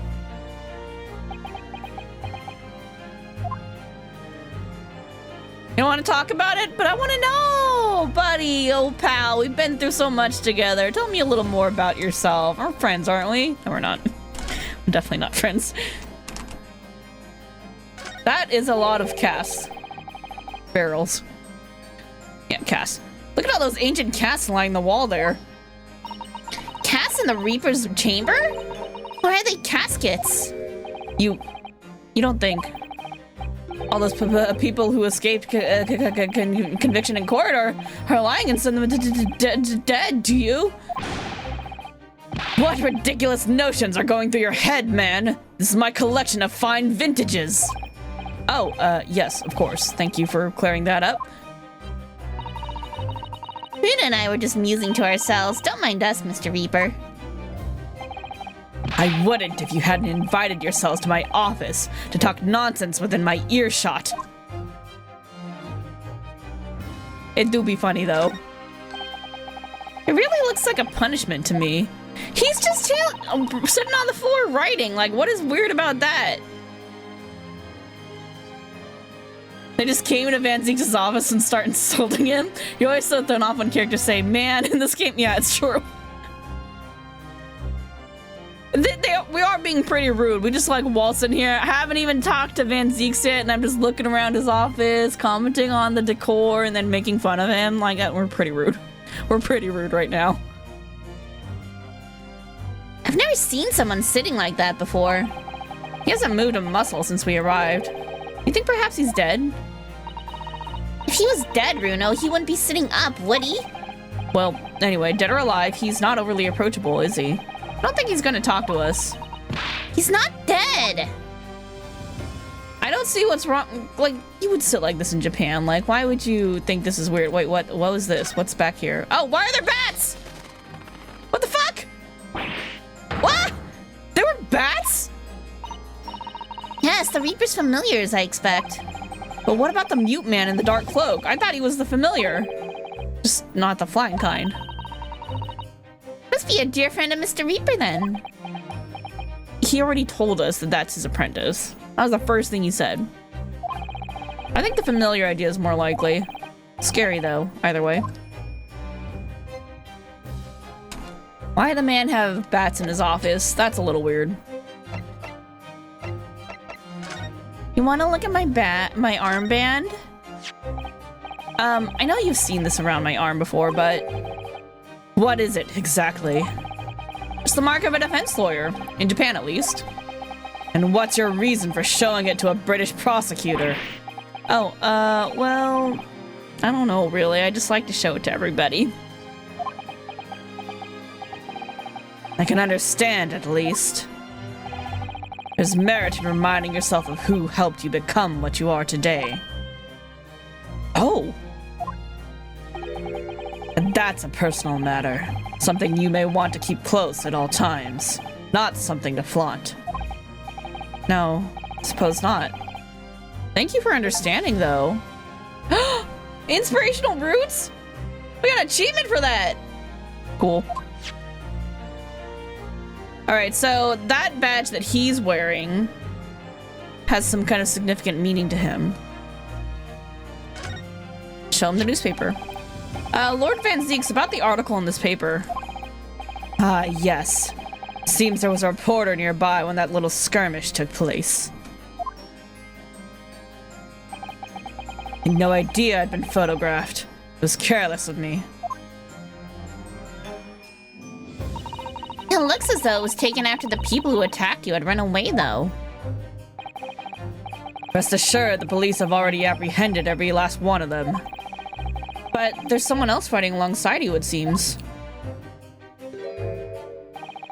And I think it's the same man who's sitting over there as we speak, isn't it? As I mentioned already, he's my apprentice. Alright. Perhaps you could tell us a little more about him? Not that it's any of our business, honestly. We're being kind of nosy. Alright, sure. If he's down to tell us about it, like, that's cool. We'll become friends, get to know each other a little bit. Let's talk about last night's attack. Lord Strongheart said that the assault last night was some sort of revenge attack? True. Carried out by henchmen of VoD Yasmin's criminal organization. The investigation meant their arrests were imminent. Presumably, some hoped to kill me before that happened. VoD Yasmin? He's always masqueraded as one of London's most powerful financiers, a global investor. But his enormous wealth came to him by underhanded means, via his criminal activities. So, you know, kind of like a front. Money laundering, perhaps. He used that money to buy himself a verdict of not guilty when he found himself in court, didn't he? Being prosecuted by you, Mr. Reaper. The man got his comeuppance in the end. Yesterday, in fact, in extraordinary circumstances. It was a most unusual cause of death. I know about that. It was a super high voltage instantaneous kinesis gone wrong. I know something. Mr. Asmund died when the demonstration on the public experimentation stage ended in an enormous explosion. Correct. And you think I have some kind of divine ability to cause an accident like that to happen, do you? Well, no. That does seem a little far-fetched. This man really is the fabled Reaper, then he has to be innocent of this particular death, at least. It's strange how this has worked out, isn't it, Runo? I mean, what with you taking on the professor's defense of the trial tomorrow, can you not tell him that while we're trying to get info from him? Iris, please. What? You're going to be defending him? Oh, yes, that's right. Though I barely know the man's name yet, to be honest. Albert. Albert Hairbrain. Oh, that's right. Do you know him by any chance? Of course. The contemporary of mine. We were at university together. Oh, you're friends. Oh, so maybe it's good that she blabbed to you that I'm gonna defend your friend. Unless you guys didn't get along or had a falling out. Your What? contemporary? I'd understood that Professor Harebrain was from Germany, though. Harebrain's from a respectable British family. After graduating from the University of London, he moved to Germany to carry out research. That's all. So you were students together? I was in the Faculty of Law, of course, and he in Science, so our paths rarely crossed. But curiously, we got along. I've not met him since my university days. I certainly didn't expect our next encounter to take this form. And with you, of all people, representing him. Only if I make it out of this office alive. He's actually been charged with murder, it seems. Yes, I know, because the prosecution will be handled by me. By you? But you made it sound as if you and the professor had been friends. We are friends, it's true. Then why would you do this? If the Reaper's the prosecutor, then there's nothing anyone can do to save him. He's doomed!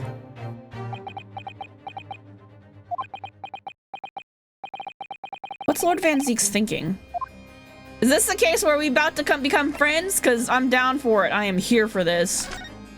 Let's talk about the Reaper's identity. What do you mean by what you said before? If you'd like to know the Reaper's true identity, does that mean I'm a crowned prosecutor and immortal like any other? I'm no demigod.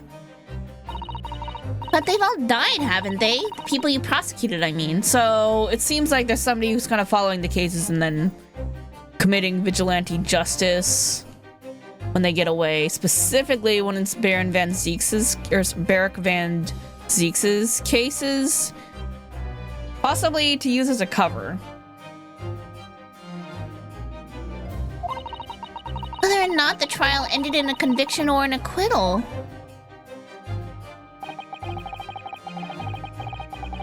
Those I prosecute are the vilest wretches of our society. People who without question deserve to be found guilty. The world is a better place without them. But that's not true of Mr. Natsume, for example. He wasn't a vile wretch at all. He was just an unfortunate man who was in the wrong place at the wrong time and way too fucking nervous.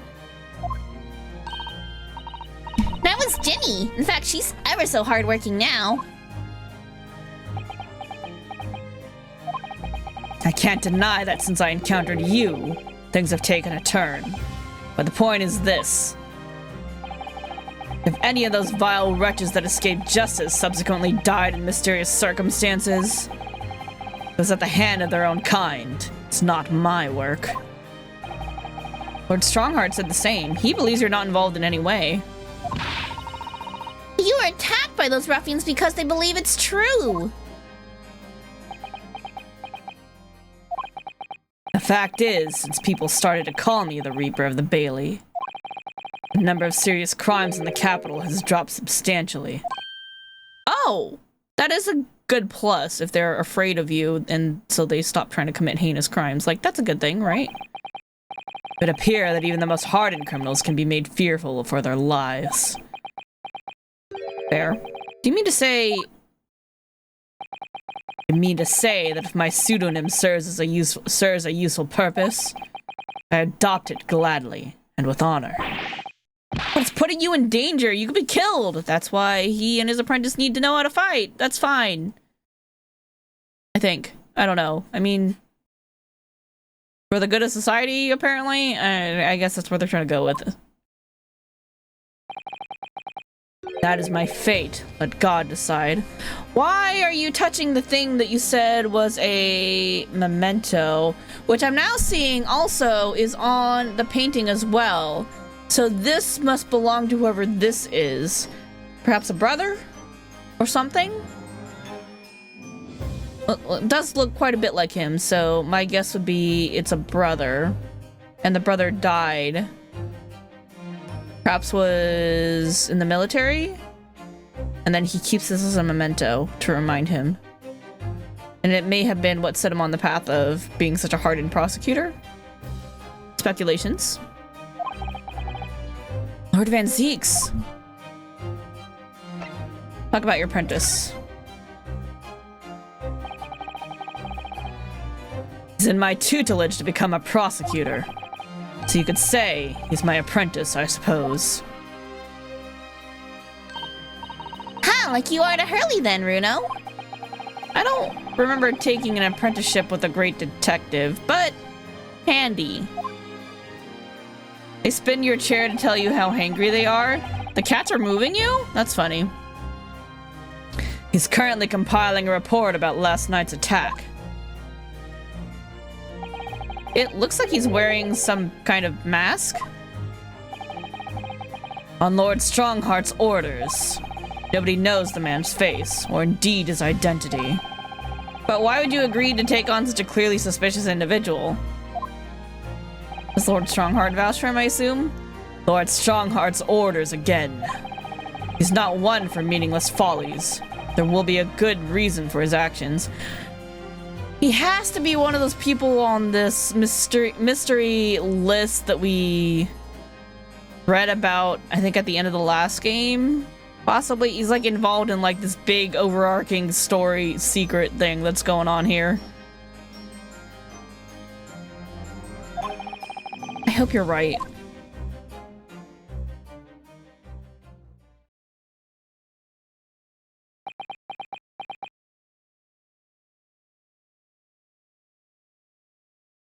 Hello, Mr. Asian.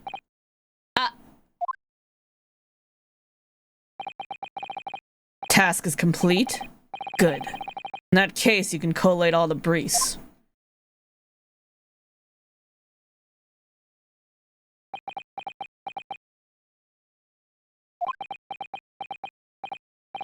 Nice to meet you? You know what would be the funniest and biggest twist? If that's Cosma. If he, like, somehow survived, actually, and then was brought over secretly to work for the British government for, like, whatever weird shit is happening in the background. And I don't know if that's too crazy for this game or not crazy enough, and this is, like, something else completely different. Who knows? It's really hard to tell.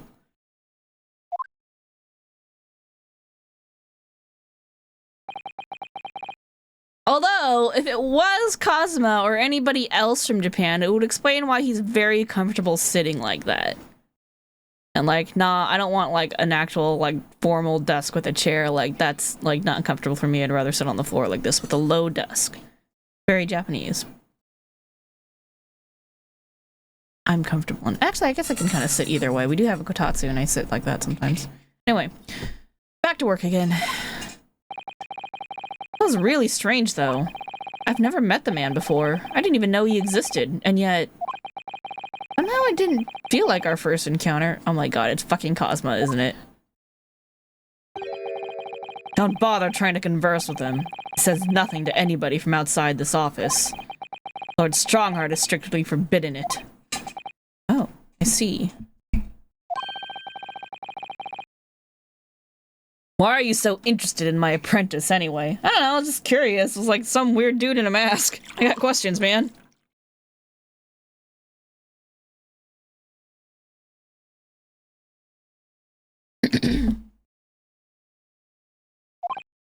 Huh? Oh, no, I mean, sorry, I didn't mean to. He stood there so casually, yet with that flawless posture?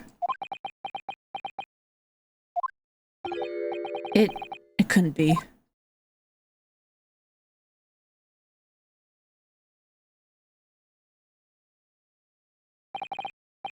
Yes. There's something I've been meaning to ask you. Oh, what's that? That Nipponese man, is he faring well? Sorry? The one arrested twice in succession 6 months ago. The stoop, and the mustache, and the jitters. You mean Soseki-san? Ah, Mr. Natsume, you mean? I'm not sure he'd be very pleased to find out you identified him from that list, Runo. Look, I mean, it's very true, though. fine, thank you. In fact, I received a letter from him by international post only the other day. I see. Well, think we can end our discussion there, don't you? There's little time left before tomorrow's trial. I advise you to spend it investigating the case. Yes, thank you for the advice and for the conversation. Can't believe he's asking after Soseki-san. After a Nipponese. I'm not sure whether to feel happy about that or worried. Never imagined that Mr. Reaper would be friends with the mad scientist, did you? That's a turn up for the books. A mad scientist? Ah, you mean Professor Harebrain? Yeah, it might be worth quizzing the professor about his relationship with Lord Van Zieks, I think. Alright, that's our tidbit we need to go get. Toseki's theme playing, yep. That's pretty good. Alright, the Reaper's varsity years, which apparently I need to ask you about. I understand Lord Van Zieks is a friend of yours from your university days? Yes, that's right! He was studying law whilst I was studying science. What was he like back then? A good question. Unassuming, gentlemanly, an all-around nice fellow, really. Sorry, I think you misheard me.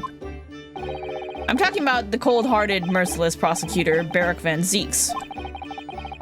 What was he like when he was at the university?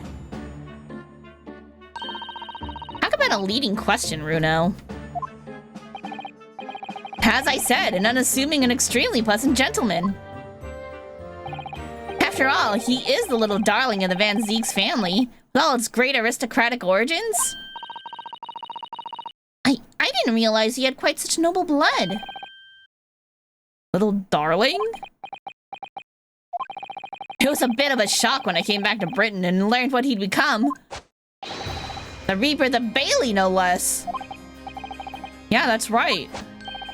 I did hear, though. There was a very big event in his life that completely changed him after graduation. Really? What sort of event? Ah! I'm sorry. I don't know anymore. I wasn't in the country at the time. I was in Germany already. Oh, yes, of course. He's heard all about the Reaper. I really don't have the heart to tell him that Lord Van Zieks will be the prosecutor in court tomorrow.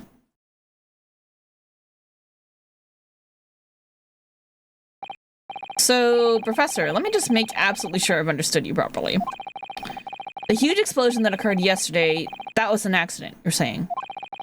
You had no intent to harm the victim, who was in fact the sole investor in your work. Is that correct? As correct as 2 squared is 4. I swear it. Yes, it's true the man perished in a machine of my invention, so I know that I'm far from blameless in all this, but still! I would never use my discoveries, my inventions, to take a person's life! Not in a centillion years! I'm a man of science, it's all I know! You have to believe me, please! Do you believe me? Do you believe in my hypothesis? Science is the pursuit of truth, you know? I've always believed that, all my life! I'm afraid I don't know much about science, or your theories, but I do believe you, and I will fight to prove your innocence with all my might. I'm a man of the law. It's all I know. You have to believe me, please.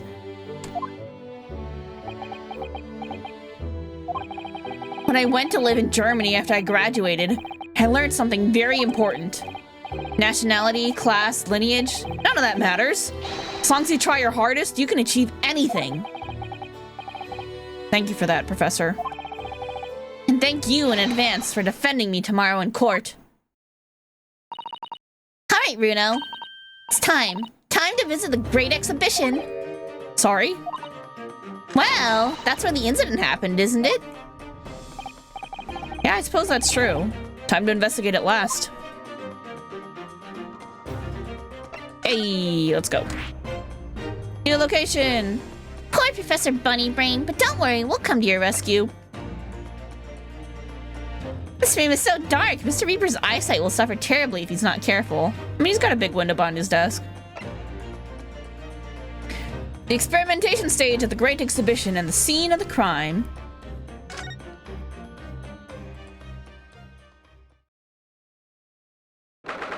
Ooh, we're finally at the Crystal Tower. 22nd of October, the Great Exhibition grounds. Foot of the Crystal Tower.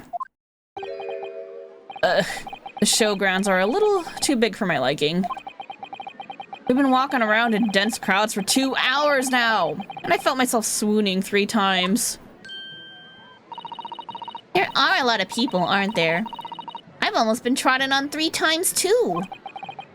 Careful, won't you, Iris? Don't let go of my hand. Finally made it through the throngs, though, by the look of it. Here we are, underneath the public experimentation stage where the explosion happened yesterday. Oh. That must be where shit went down.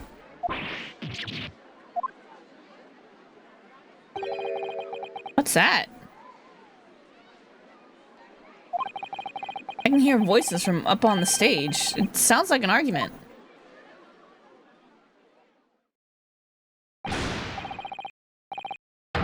Right, I've had it with you this time. I'm warning you. I'll arrest you in a minute. Oh yeah? Go on then, Spectre. Give it a shot. You ain't got no evidence and you know it. Wait, I know those voices. You've got a cheeky little mouth on you, young lady. But a night in the cells will teach you some manners. Just try it, I dare ya. If you want a big bag of chips rammed down your throat. That's cute. Yoo-hoo, Gregsy, what are you doing up there?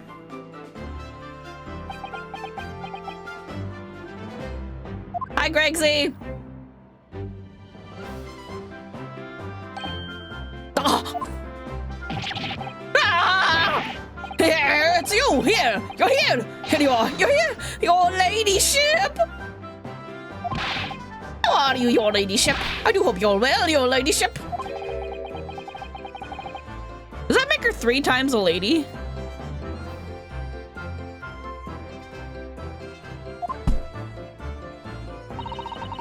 Not well at all. It's far too busy everywhere. I wanted to ride in a balloon, but there was a 3-hour queue.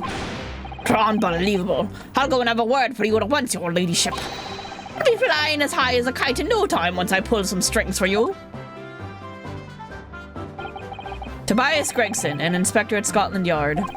Until recently, he was suspended from duty, but it would appear he's back in action now.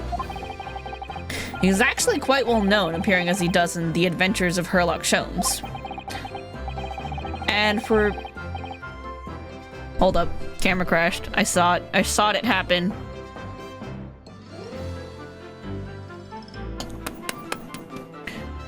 What do we put you on?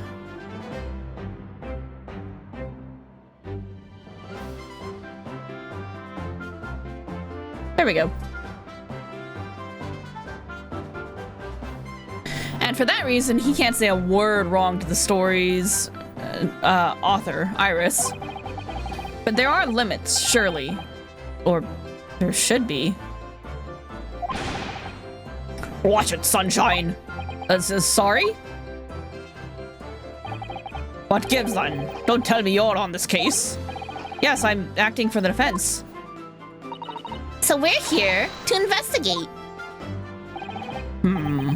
Dear me, that's the situation, is it? Is it really that troubling? A measly 5 bob? Is that all you got?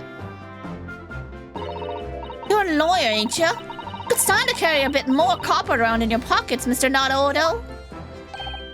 What? Hey, that's my last bit of spending money, that is. You can have it back, but I'll have to charge you for all the bother. 3 bob. This is Gina Lestrade, a pickpocket or diver born and bred in the East End of London. In the case that led to my own suspension 6 months ago, this is the young girl I was defending in court. What's What's your problem, eh, Odo? Diver? Pickpocket? What's with all the name calling? You want a bag of chips rammed down your throat and all, do ya? I thought you were proud to be a diver, Gina. You were just arguing with Inspector Gregson about it, weren't you? I assumed you'd been up to your usual tricks here at the showground. That ain't no way to talk to a lady, Odo. Half a year's a long time. People can change. I'm an apprentice now, learning to be a Scotland Yard detective.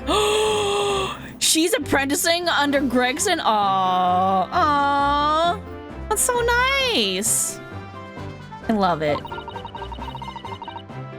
So y'all have to call me what everyone else does. It's Inspector Lestrade now. Inspector? That badge is homemade, surely. The inspector part isn't entirely inaccurate. No one calls her that. For what it's worth, anyway. Investigating's off the cards for all of us. What's that supposed to mean? Right, well, I'll be back up top.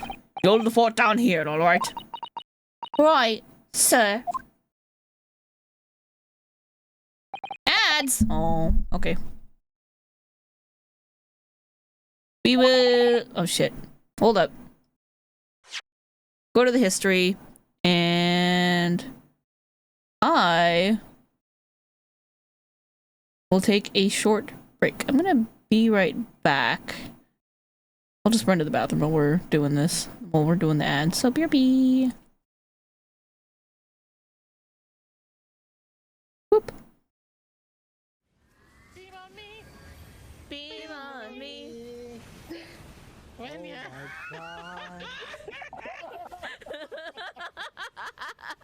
When it's too strong.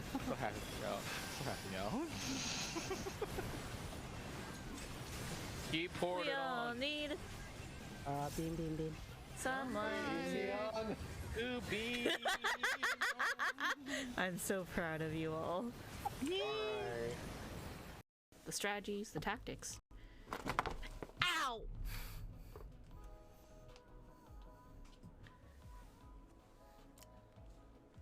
Momo just slammed me in the back of the head with his butt, so that was a thing. Mr. Stickler shouts. At which point the victim turns his head to look. And the killer fires his pistol.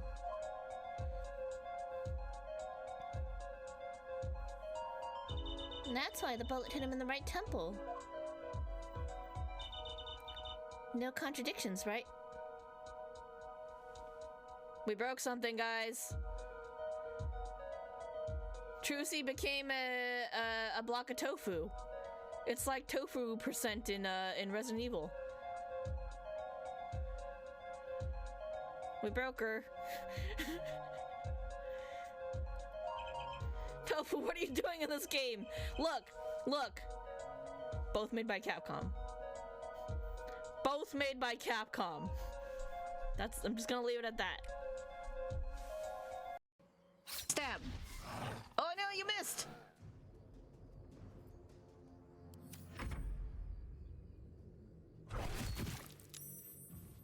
Look.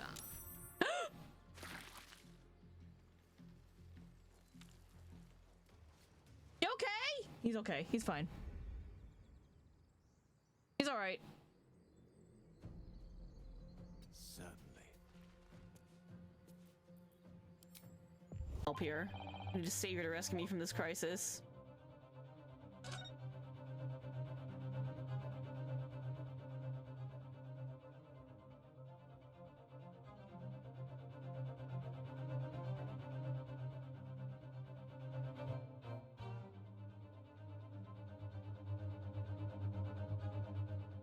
Alright, I'm back.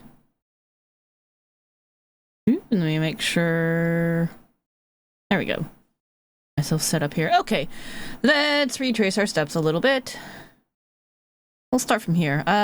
Inspector. That badge is homemade, surely. Inspector part isn't entirely accurate. No one calls her that. But it's worth anyway. Investigation's off the cards for all of us. What's that supposed to mean? Right, well, I'll be back up top. You hold the fort down here, alright? Right, sir.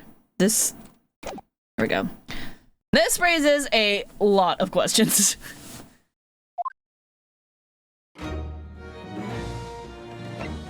Let's look around first. Ooh, the arrow's up there this time. What?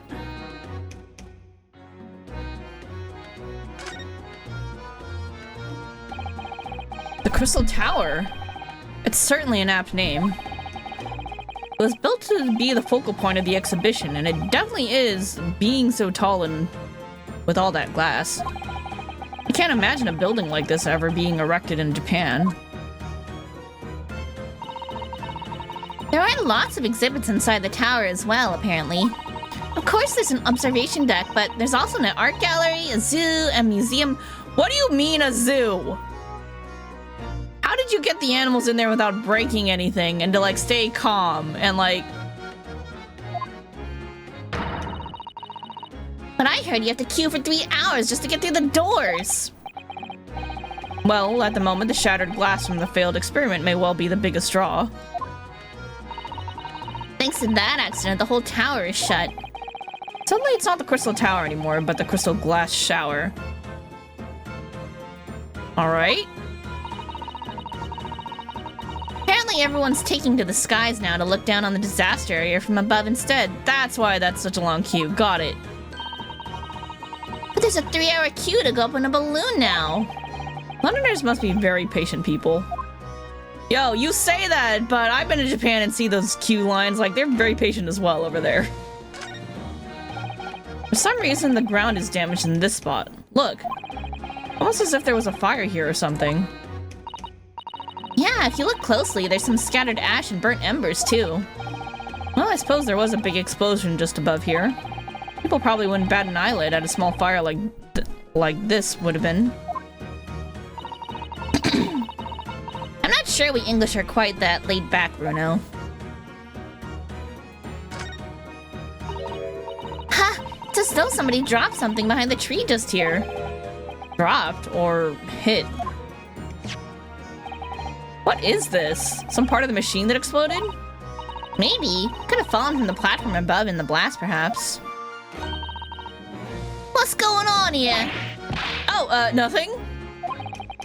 I think I'll hang on to this just in case. It's so big, though! How are you gonna fit that in your bag without anybody noticing? Oh my god, okay, sure. Mysterious contraption. A very curious device found behind a tree under the experimentation stage at the exhibition grounds. Almost as if it had been hidden there deliberately. It's really big, though. That's like at least a foot big.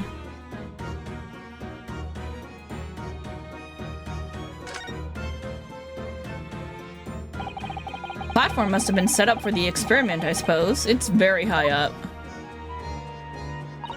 About 30 feet above the ground, apparently. That's what a policeman I just spoke to said. I don't really understand feet very well. We don't use them in Japan. Oh yeah, sorry. It's about 9 meters.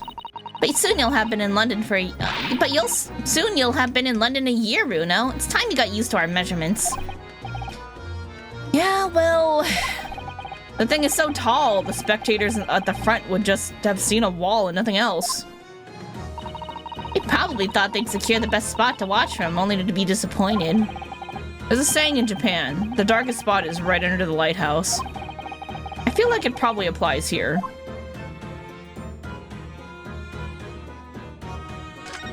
You can scroll up.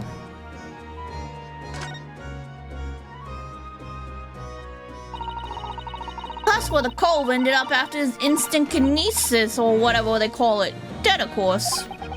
And yet they're calling the experiment a success? What's that wooden scaffold there for? The coppers, or lads, set that up after the incident happened. To get the body down, I think. Don't know, really. Didn't you help to erect the scaffold, then? Nah, lookout duty's more my thing. Wandering around the exhibition and keeping a lookout for fun stuff. Mind Gregson doesn't hear you saying that or he'll give you the boot. It's incredible though, isn't it? I mean, could the victim really have bridged that gap by some sort of invisible kinesis? That's pretty cool. Pretty neat. What if yes, I can look at the balloons. I've been meaning to ask you for a while now, but what are those funny round blobs floating in the sky? Oh, they're the flying balloons I've been talking about. I want to go up in one so much. I've read about situations like this in a magazine. About strange phenomena. Creatures from outer space coming around, flying objects to attack Earth. What? I suppose inhabitants of other planets are bound to be interested in the Great Exhibition. This is it, Iris. What's happening? It's not. Don't worry. I'll explain it all to you later over a nice cup of tea, Bruno. He thinks it's aliens! The aliens are coming! That shit's funny. Alright,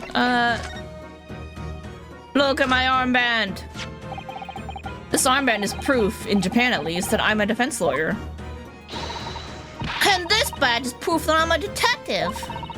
So you're all gonna have to start calling me Inspector Lestrade. In that case, you'll have to start calling me, well, anything but Odo. I could call you Defender, not Odo, if you like. But it don't really trip off the tongue. No, it doesn't have a great ring to it, does it?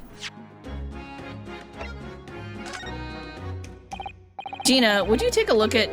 Oh, where did it go? Looking for this, Odo? When did she do that? Wonder if you got anything else to show me, eh? What do you reckon? Get that back first, please. Gonna stop showing her random shit now. Let's talk to her. How are you doing, Gina? It's been 6 months. In-game time. It was 8 months ago now that I first encountered Gina in connection with a case I was working on. At the time, she was living in the East End with a group of other orphans. She helped all of them survive by pickpocketing, but then she got embroiled in a murder. I had a lot of time to think in prison. I realized I couldn't go on like I was. The diving weren't working out. Oh, I'm so pleased to hear it, Ginny. Well done. So, you went from being a pickpocket to a detective? You got it. Good, isn't it? Inspector Lestrade. Sounded like something out of a book, eh? I know the reference. That's super cute.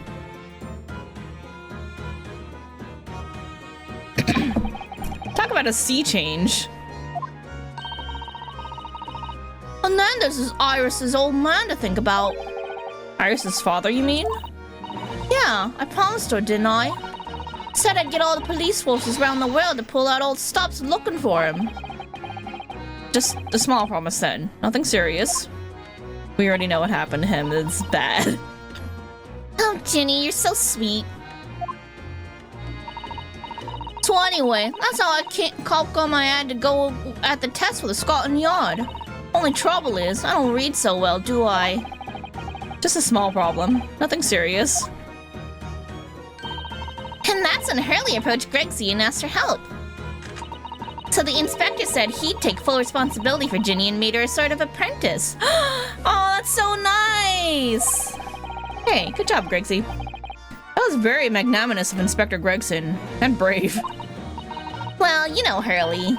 He enjoys finding ways to make people do what he wants. Oh no, what did he do to Gregsy? The great detective likes digging for dirt, in other words.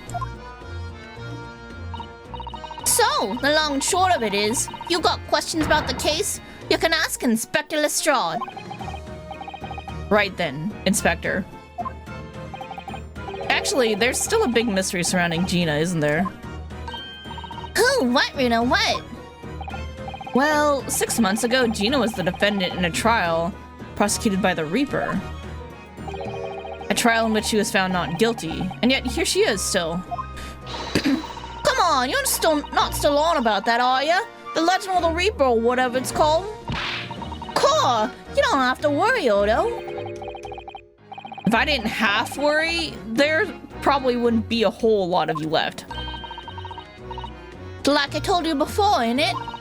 The Reaper's kinda like him upstairs, so he knows what I'm like on the inside, but I ain't really done nothing wrong. Nothing wrong might be stretching a point. How about Mr. Natsume in Japan? He's perfectly fine, isn't he? Well, that's true. Perhaps the Reaper is no more discerning than perhaps the Reaper is more discerning than I thought. Exactly, so I ain't worried. I'm totally fine. Alright, let's talk about yesterday's incident. Cool, it was out of this world, it was. Brainy bloke pulled a bunch of levers on his machine and suddenly it started billowing smoke. And it just won't pop. I ain't seen a better experiment here yet. Sorry? You mean you saw it, Jenny? With your own eyes? Yeah, of course. The boss is in charge here, ain't he? Keeping everything running smooth, I mean. The boss being Inspector Gregson, I suppose. That's gonna take some getting used to. So all I have to say is that I'm on duty and I can do whatever I want to. Get this, I was up in one of them flying balloons when it happened, watching from above. No, you're so lucky, Jenny. Maybe I should join Scotland Yard too. Yeah, do it. You know how to put the boss in his place already, right, Iris? You'd have no trouble at all. And it's settled. When do I start? No, you can't just join Scotland Yard, Iris. We'll see. Anyway, what I don't understand is this. If the machine exploded so spectacularly, how can Professor Bunnybrain still be claiming that his experiment was a success? Well, I mean, the body did get transported to the Crystal Tower, so it just didn't arrive intact. This is the issue currently, apparently. Oh, right. Well, it was a success, in a way. It was? How can it have been? Successful experiment? Question mark? Surely after the whole machine blew up, no one could call the experiment a success. So like I said, it did sort of work.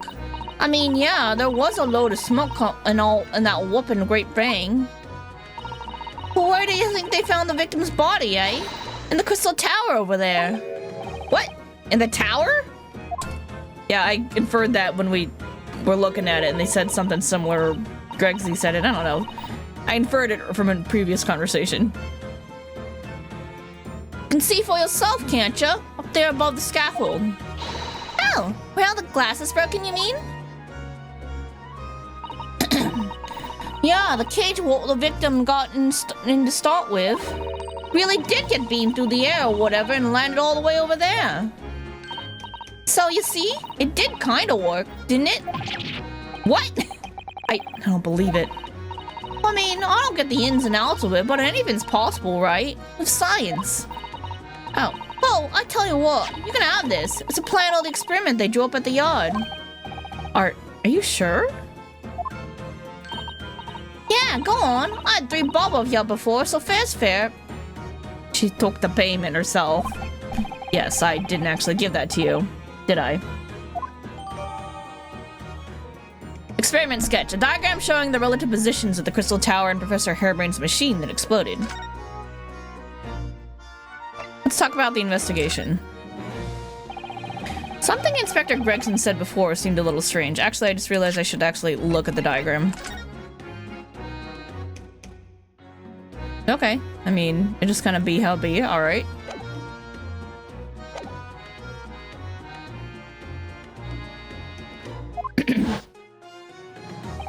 For what it's worth, anyway. Investigation's off the cards for all of us. Yeah, naughty old Gregsy ran off without explaining himself. Oh, right, that. The boss said no one's allowed to investigate that weird machine what blew up yesterday. Well, that's not fair. We're representing the defendant. In that case, could you at least tell us what you've learned from your investigations? Nah, you're not getting it. We ain't allowed to investigate neither. Why? What did the boss call them again? The forensic investigation team, I think. Anyway, apart from them lot, no one's allowed to lay a finger on the scene. Bit funny, isn't it? So even Scotland Yard's own detectives can't investigate. Yeah, I've never heard of something like that before. It's cause you might accidentally tamper with the evidence. Oh man, that begins. Thought I could have a gander on the quiet though, but the boss caught me at it. Probably heard him giving me an earful about it before from down here, didn't you? It's not bleeding fair. Thought you were giving him as much of an earful back as I remember it. Yeah, well, sometimes I think it's all them chips won't make him so stubborn. You say something to him, Otto. Go on, see if you can get through to him.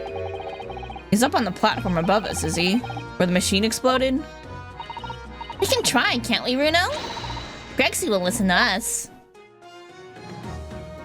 Alright. How do we get up there?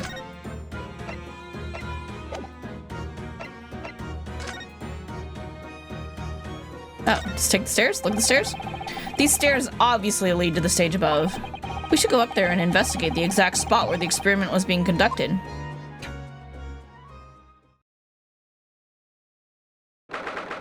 22nd of October, the Great Exhibition Grounds.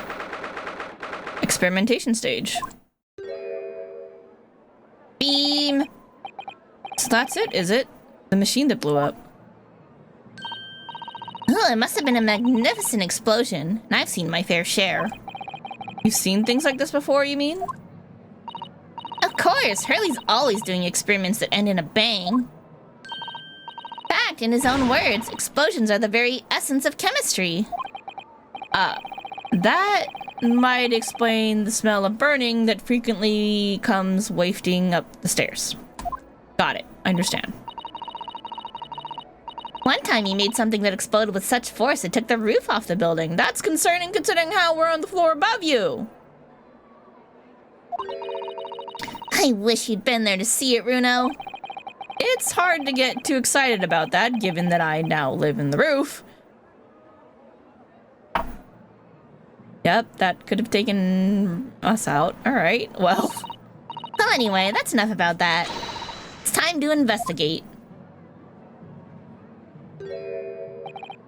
Oh, look, Inspector Gregson's over there.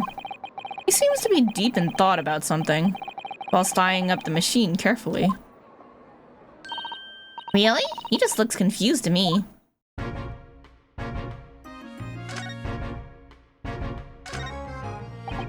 It ripped itself apart magnificently, didn't it? Magnificently and mercilessly. So someone stands in the middle of the machine to be disassembled and then beamed through the air.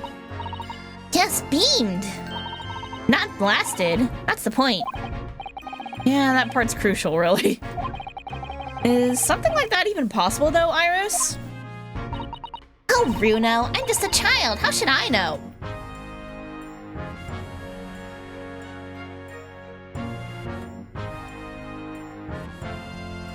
With all the things that Iris has invented, I don't know how to feel about this statement. A child when it suits you, you mean? From what I can tell, I think if you were to pull this lever here... Stop! Don't touch that!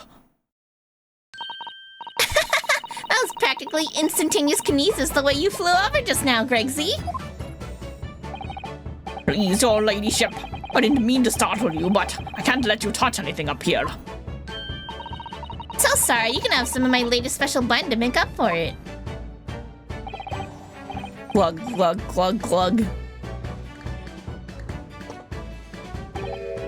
Oh, wonderful. The stuff really is wonderful. It's just like old times, this is.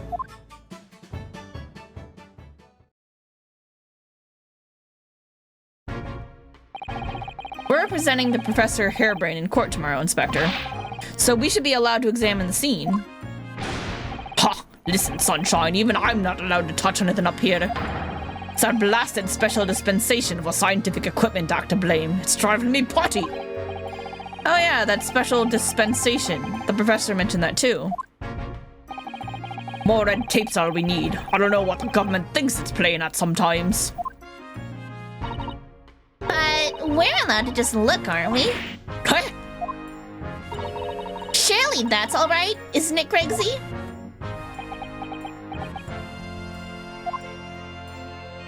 We won't touch anything, I promise. Of course, your ladyship. Anything you say, your ladyship. But please don't get your dainty hands dirty, will you? Don't worry. We wouldn't dream of touching anything, would we, Runo? I wouldn't dream of it. She really knows how to get what she wants. Alright, I want to look first. Considering how badly damaged everything is, Professor Harebrine was lucky to escape unscathed, I'd say. We should have a good look around the machine while we can, I think. Touch anything that'll make sure I kill you before I get strung up myself, you hear? I won't touch a thing, I promise. So please, spare a thought for your digestion. Anyway, do you really think this machine could actually disassemble people like the professor claims? Yes, looking totally incredulous. Give it a little sunshine. If we were allowed to examine all this bleeding scrap metal, maybe we could answer that question. But we can't, can we? Because of the annoying rules, you mean? Exactly! The annoying, obstructive, flaming rules. Oh, look at the base of the machine there. Oh yes, there's a tool of some kind poking through the wire mesh. It's a screwdriver, I think? Oh, isn't it a lovely one? The handle's in the shape of the capital letter A. It is? Oh. Yeah, you're right. What's the matter with you? Don't touch anything, I said! Touch anything and I'll make sure I kill you before I get strung up myself, I said. Yes, I understand. Sorry, I only touched it a teeny weeny bit. But Gregsy, I'm very curious about the screwdriver. Really very, very curious. Of course, your ladyship, you're so clever, your ladyship. Fancy spotting something else, something like this. But I'm afraid I can't let you have it. But Bruno found it first. I assure you, I'll investigate it thoroughly.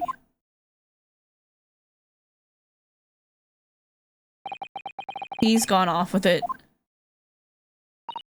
Huh, that was very mean, I'm afraid. Inspector Gregson's going to make a very clumsy and embarrassing mistake in next month's installment now.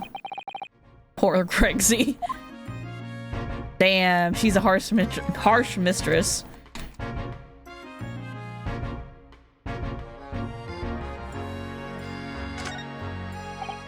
What is that gigantic thing over there? Looks like an enormous water wheel.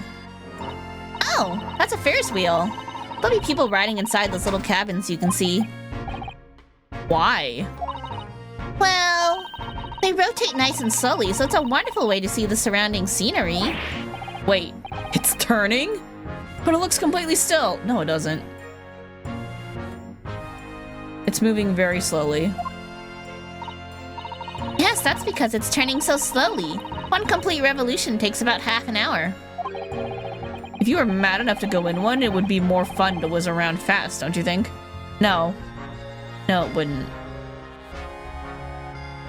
The last thing you want is that to go fast. I've been in the Ferris wheel at California Adventure, the Disneyland thing, other park, where they have the swinging gondolas. Fucking scary. I'm like, no, I want less movement. Stay still. It's terrified. It was not a good feeling to be in that. Anyway. I feel as though you might have just invented a new sort of ride there, Runo. Yeah, roller coaster. He wants to be on a roller coaster, which those are fun. There are all sorts of strange buildings here in the Great Exhibition grounds, aren't there? I seem to remember something similar being exhibited in Japan one time. Oh, in your country, Runo? I do wish I could go and see it. I'd present a particularly steely samurai with the present of one of Hurley's stories I'd written especially. Steely samurai, you say? And see if I couldn't get Hurley into a jam against some Bartitsu master ninjas. The what now?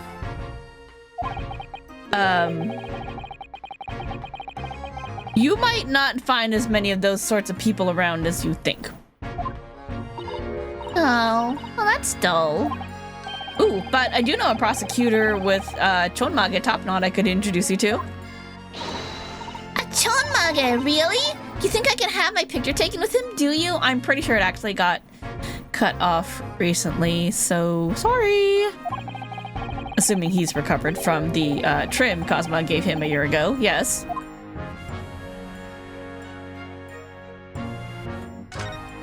I enjoy that we get to look up now. Beam! That amazing horn-shaped device is pointing toward the Crystal Tower. I suppose once people are disassembled by the machine, they're shot out of that thing to wherever they're going? I don't think it was supposed to shoot anything, Runo. It was set up to beam people to the Crystal Tower, where they'd be reconstructed in their original form. Well, I don't like the look of it. It was amazing. If it was as amazing as it looks, the accident wouldn't have happened in the first place, of course. I suppose that's true, yes. But nothing ever goes according to plan, does it? Balloon! So those are people carrying balloons, dangling silently in the skies over London. I always thought the day would come when humans would discover how to fly.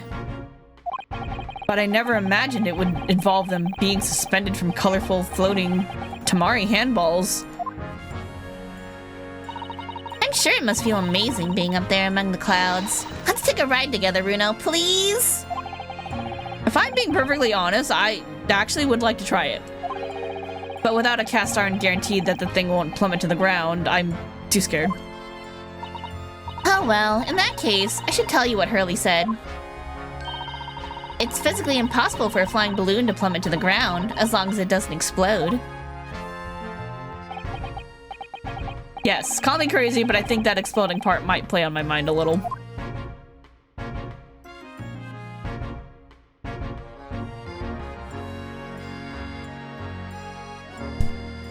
Let me use the mouse to drag this and make sure that we got everything.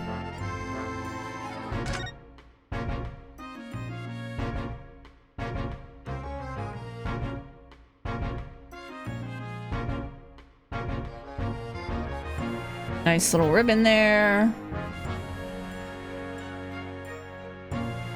I think we got everything we're gonna get. Alright, let's show Gregson some stuff. This is the symbol of a defense lawyer where I come from, Inspector. Well, it doesn't pass muster here in London. Might as well chuck it in the deep, fat flyer. No one's ever said that to me before. Mr. Shelm suggested I feed it to a dog, though. You fly it first, you can feed it to me. Does he think it's made of potato?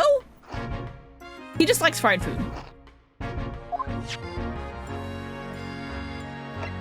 Newspaper? Inspector, have you read this paper? Yeah, two unwelcome blasts back to back. This one at the exhibition and the Reaper getting attacked. I know, terrible news to wake up to, wasn't it? Tried to pretend I hadn't read it and turned over another 40 winks.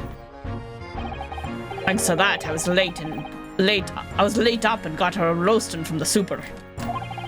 Some mornings are like that, aren't they? As a detective, what do you make of this? Personally speaking, 9 times out of 10 I find clues turn out to be red herrings. So there's every chance that's totally irrelevant. That's actually a fairly persuasive argument. Sketch? Nope. Doesn't need to look at the sketch. Got it. Alright, let's just talk to him.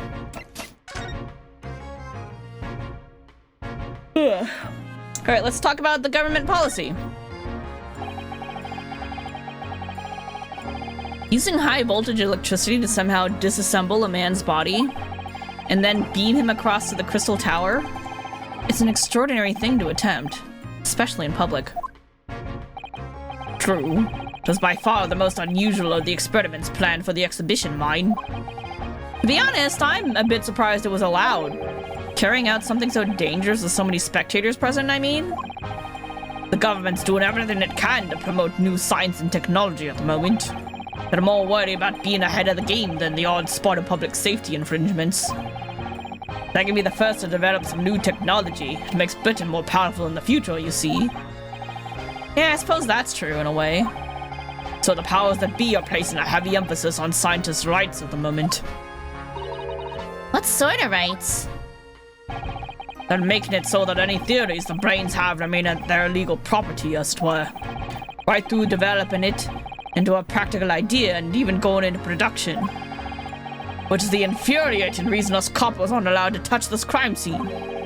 Because the new highfalutin special dispensation for Scientific Equipment Act forbids it. Ah, I see now.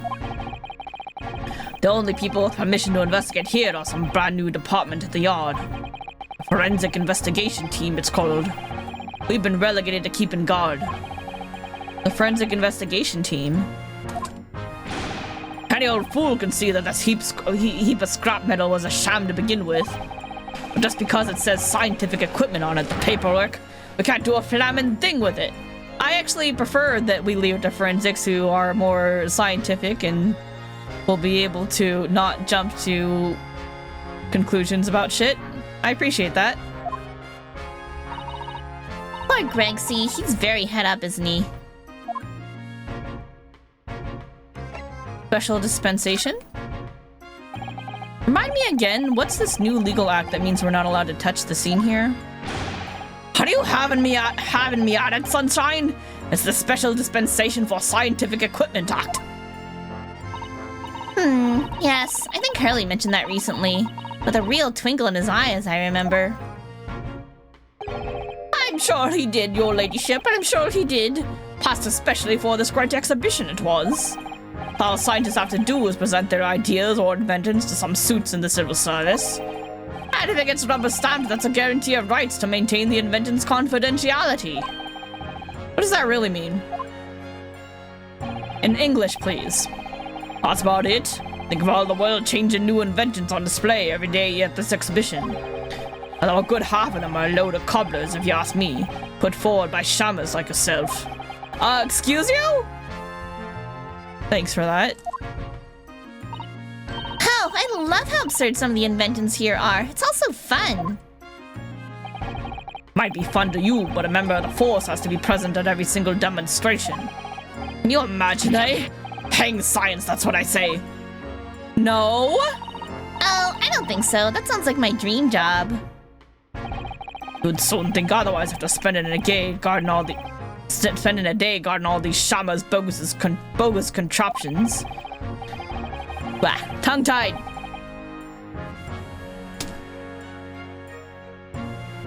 But if they're all bogus, how can anyone hope to demonstrate them? There'd be no point.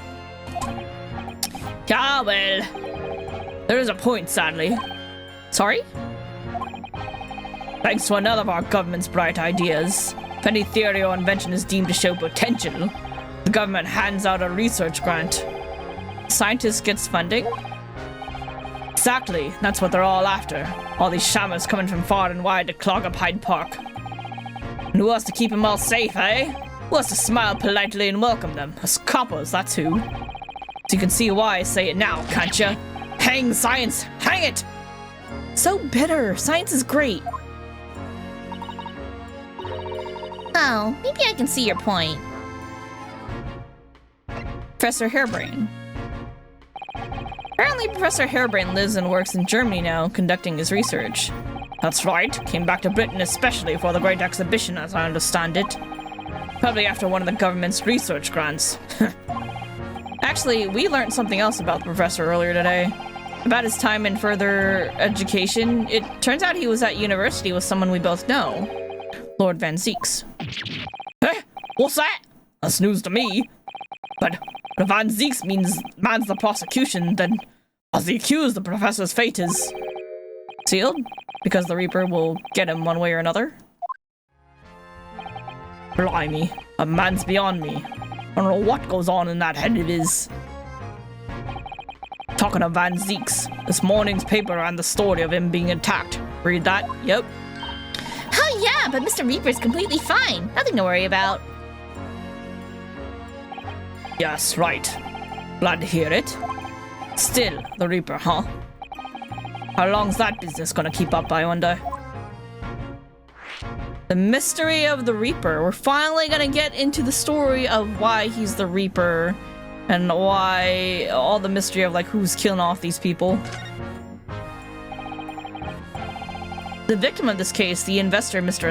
Asman, He was another of the Reaper's victims, so I heard.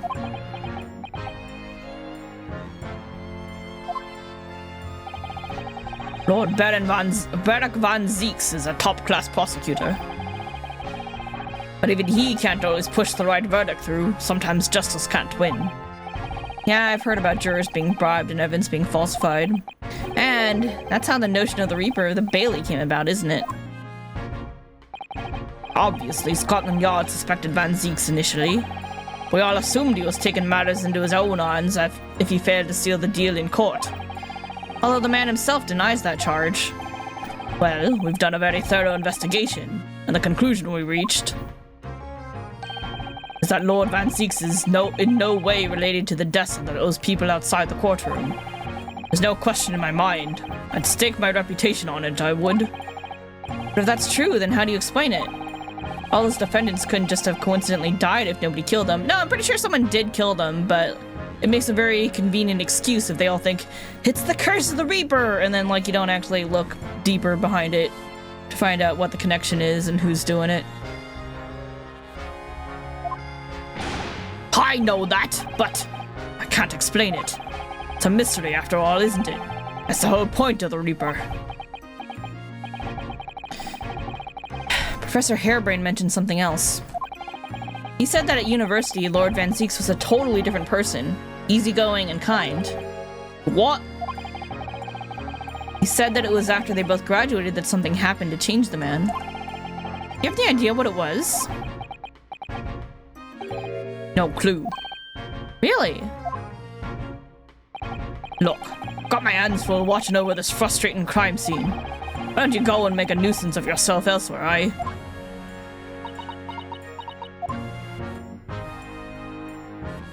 Alright, telling us to bugger off. Where else can we go then?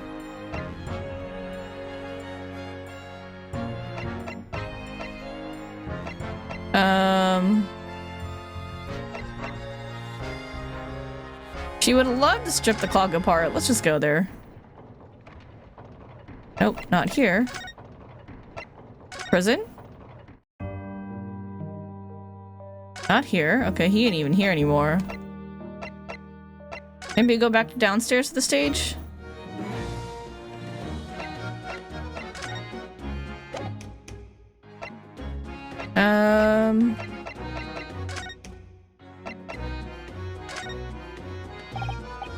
Nope, she doesn't have anything to say about this. Okay. Okay, so not here. Where to next?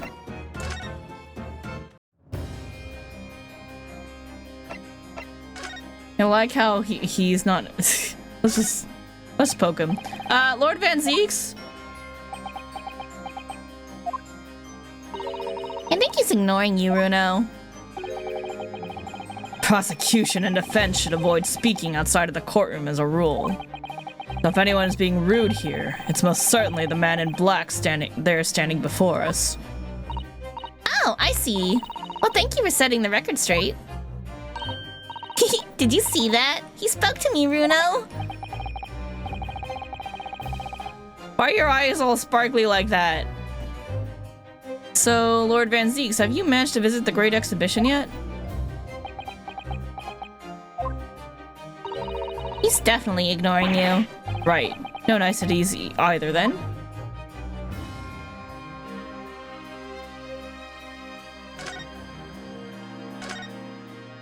Nope, Apprentice is gone. One of the casts has come out. Or maybe the Apprentice was blocking it earlier. Oh, it's the bats again. The bats are back. Alright, so not here. Back home? Nope.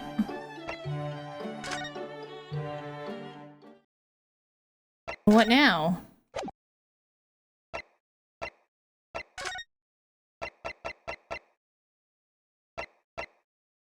They told me to bugger off.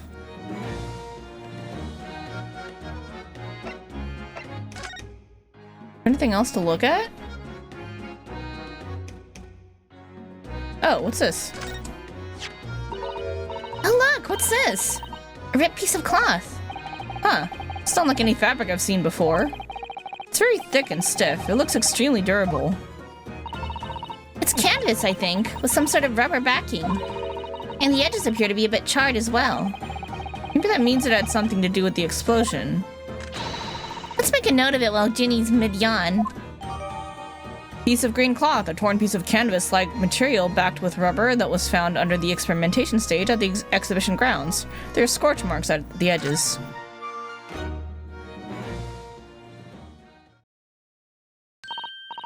Bruno, listen! What? What is it? I've been thinking. Hurley might know something, mightn't he? About what? About Mr. Reaper!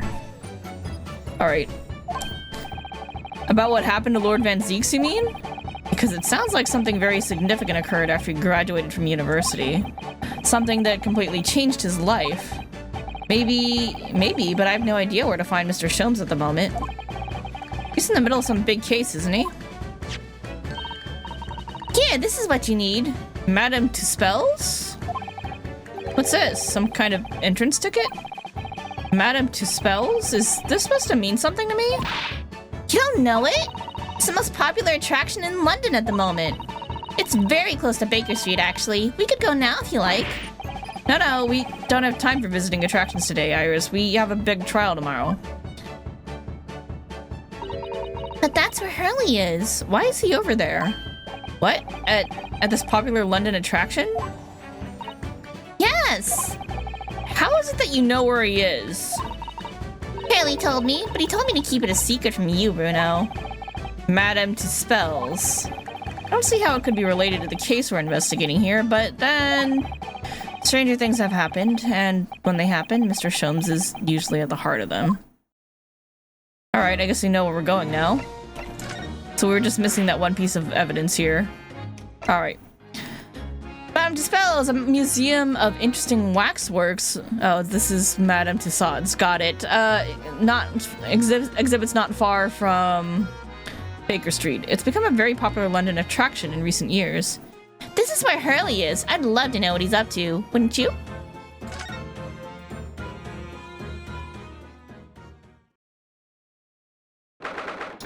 (22nd of October). Madame Tuspells Museum of Waxworks.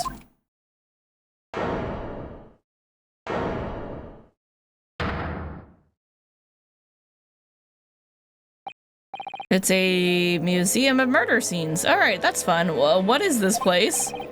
Look at all these terrifying scenes, but why are they all the people who still? Guillotines, ruthless murders. I know what I'll be dreaming about tonight. They're all wax models. They're amazingly realistic, aren't they? What do you think, Bruno? Shocked? Yep. Wax models? Ah! I read about dead bodies and wax once in a magazine about strange phenomena. Please, somebody get the tabloids away from Bruno. The conspiracy theory tabloids. Depending on how corpses are kept after death, parts of them can turn to wax, apparently. It's called a... adipocere. Stop talking about creepy things like that, Bruno. You're scaring me. Anyway, adipocere doesn't form readily, you know. It's only in very specific... Ah!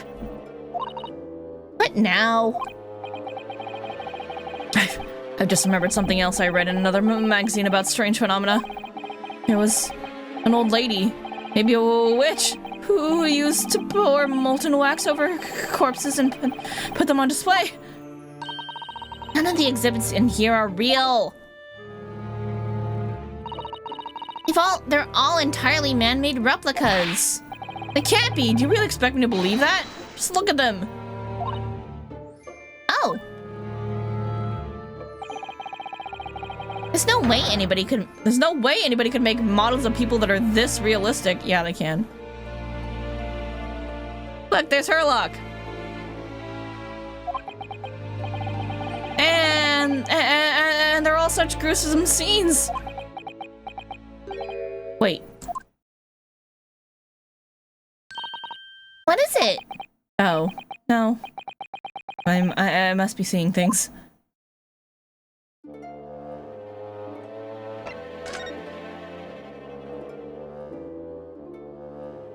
Why? Is this an arm? It looks like an arm, doesn't it? Maybe one of the waxwork models has fallen over. You don't think it could be the work of one of the mass murderers in here, do you? Bruno, stop scaring me! Is it a wax arm or a real one? Oh my god, just touch it. Come on, you're always pointing that finger of yours in court. Put that arm down and see how it feels. Objection! That big heavy curtain is in a very prominent position, isn't it? A nasty feeling there's going to be something truly terrifying behind it. Oh yes, that's the famous two-spell special exhibit. It depicts one of England's most notorious killers. Do you want to pay the extra fee and have a look? Pay more money? To be even more terrified? Let me think about that for a moment. It's only a suggestion.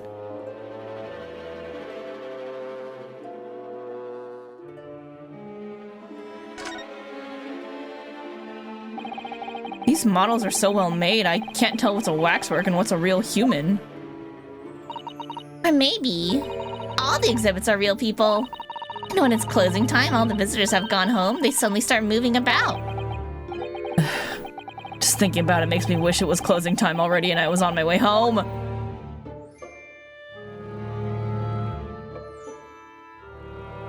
Please do not touch the statues. I don't know why I did that. I meant to hit B.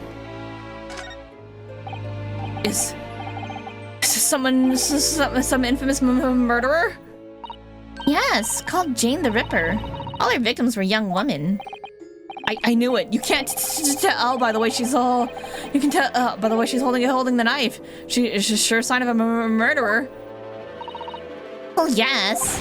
Ah! What's the matter, Bruno? I've worked it out. I know what she's doing. She's trying to fill that bathtub with blood so she can have a soak in her victim's gore. Not according to the information about the exhibit on the little board here. It doesn't mention anything about the bathtub. Really? Sorry, I don't think it's significant. It just happened in the bathroom, that's all. I still think there has to be a reason for it. It happened in the bathroom, don't worry about it. I don't know. Maybe not. Who knows? Just don't think about it.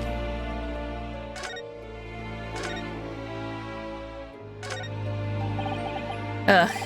Is this an example of Western Tsujigiri? I don't know what that is. You know, when an unscrupulous samurai randomly attacks a passerby to test his sword. I still don't know, no. But actually, a waxwork samurai would probably be hugely popular. Could you model it, do you think, Bruno? Doing that Tsujigiri thing you mentioned. No! Well, I do have a sword, but I have no intention of testing how sharp it is on a human subject. For now, at least. What do you mean for now? Oh, that's a funny place for a little ladder. What is it? Is something wrong? No, it's just that in Japanese we have a totally different word for a ladder that folds in half like that. Stepladder. We do in English too, you know. It's a stepladder, or just steps. So be careful of making assumptions about other cultures, Bruno. That's how wars are started. Alright, fair. I didn't realize stepladders were an international point of contention, but the writer makes an astute point. Did we just fourth wall there? The writer? Excuse me? It's the great detective, Mr. Herlock Sholmes! Mr. Sholmes has his own wax statue in here? Really? No, it's actually him. He's clearly moved. Well, he is world famous after all. It's an uncanny resemblance, isn't it? It makes my skin crawl to look at it. I know! But look, Bruno, you can kick this Hurley and he doesn't move a muscle. Do it. Do it, Iris. Do it. He moved. You can't go around kicking the exhibits, Iris. Oh. He's just like, oh my god, that hurt. Wait. It just moved, I'm sure. And not just a little bit either. Huh? Really? Did it? It blinked. Eyes are moving. Look closely. There are beads of sweat on the face of this waxwork model.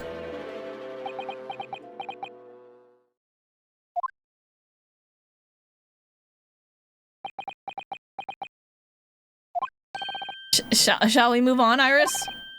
Over there, look, there's a great murder scene to enjoy. Much more appealing. Hold it! My dear fellow, I take exception to your recoiling in such a manner as if you've seen something truly abhorrent. Mr. Sholmes! I knew it. Iris, what possessed you? I strictly forbade you from divulging my temporary waxwork secret to Mr. Naruhodo. Temporary waxwork? What do you mean? And that kick! Could you not have exercised a little more restraint? You wounded me! But Reno has something he needs to ask you. Ah, a question? And I thought you'd probably be getting bored too. So here we are.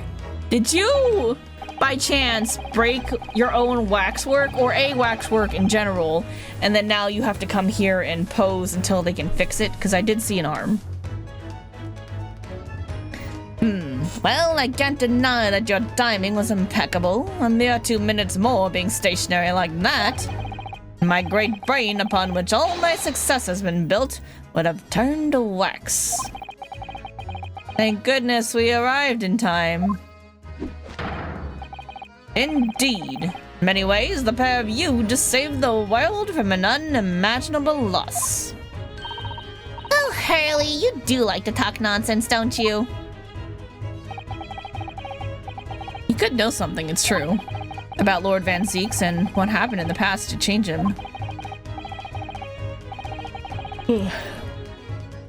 Now that you're here, let's take our time. How can I be of assistance? For your luck, I'm suddenly quite taken with the idea of conversing.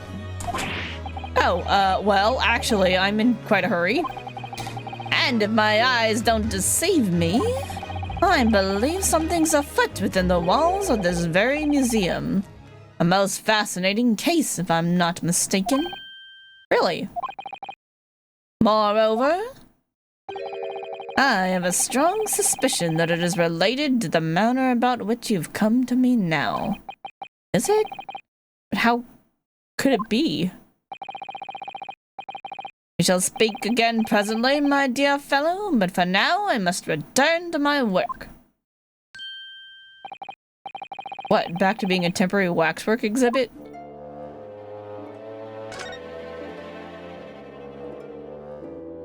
Are we talking about this arm here? I already showed you that today. Let's talk about Madame Dispels. What is this place? Madame Dispels came to London from France 3 years ago, I understand. Since she opened this little waxwork museum last year, it's enjoyed great popularity in London. There are museums like this in Japan too, but these displays are something else. Oh, the camera crashed. Hold up.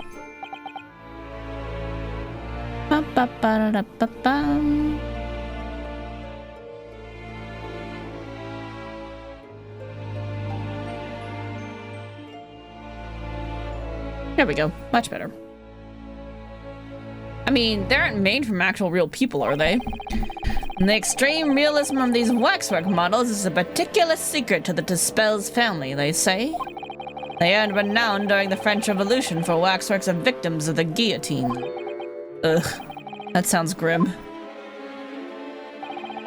And the gruesome scenes were portrayed with such realism in the expressions of the faces of the condemned. Apparently, the sculptors would make the models directly from the corpses right there at the site of the executions. That really turns my stomach. That's just one of the several legends about the Dispels family. Whether there's any truth in it, I couldn't say. But anyway, this museum houses models of famous people from all over the globe. Nevertheless, the most popular area of the museum by quite some margin is this House of Horrors. House of Horrors? And of course, visitor numbers are dwindling now as a result of the Great Exhibition.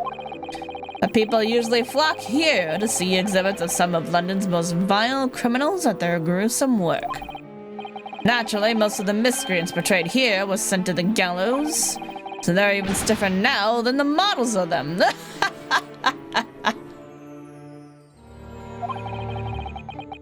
Have you heard of poor taste? My dear fellow, the public lives for poor taste. They yearn to be shocked. So, the hideous exhibits in here are... They're all portrayals of real events that actually took place. Is it just me, or did the temperature in here just seem to drop? Anyway, I advise you not to think too deeply about what you see here. Oh, he's back to being a waxwork, is he? Talk about your temporary waxwork. What do you mean by a temporary waxwork, Mr. Sholmes? Exactly what you see. I'm part of the exhibits here, catching these criminals in the act. Catching them?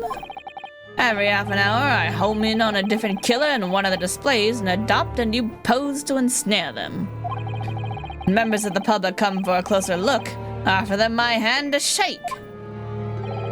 For a shilling, I'll happily allow them to take a photograph with us. Us? Does he mean him and the waxwork murderers in here? But why, Mr. Sholmes? My dear fellow, isn't it obvious? For the money! Why are you doing this for them? Is there something that you need to buy and you can't afford for some reason? You really roared at me there. Very fitting for the House of Horrors. As it stands, I may struggle to pay this month's rent. And I have a ravenous iris to consider. Oh! I didn't... Oh, hold up. There's messages. Ads? You're AFK? Oh, shit, there are ads. Okay. We'll wait. We'll wait a minute.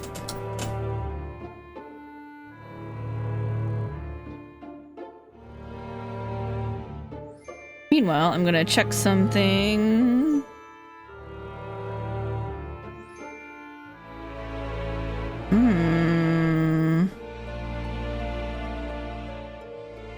There's some stuff happening.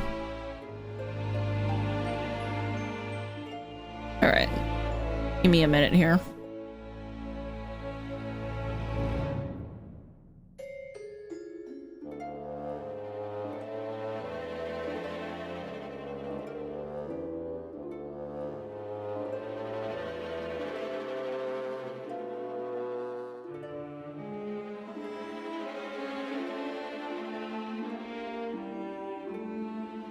Okay, that should be over. So sorry, I didn't see that.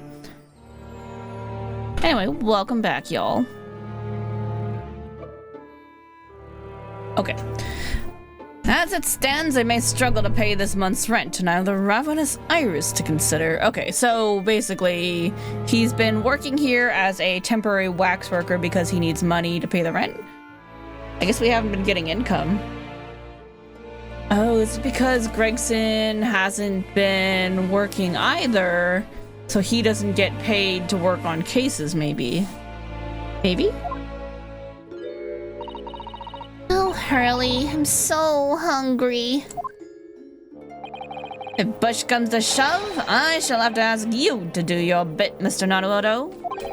What's he threatening to rope me into now? So, with that in mind, how about a photograph? You want me to pay you a shilling to take a photograph with you? As a special treat, you may have your pick of the murderers and scoundrels in here. The choice is yours. Maybe some other time. Remember, Mr. Naruto, ignore me at your peril. Back to being a waxwork again. Is it just me, or did his final remark there sound a lot like a curse? I do have something to ask you, though.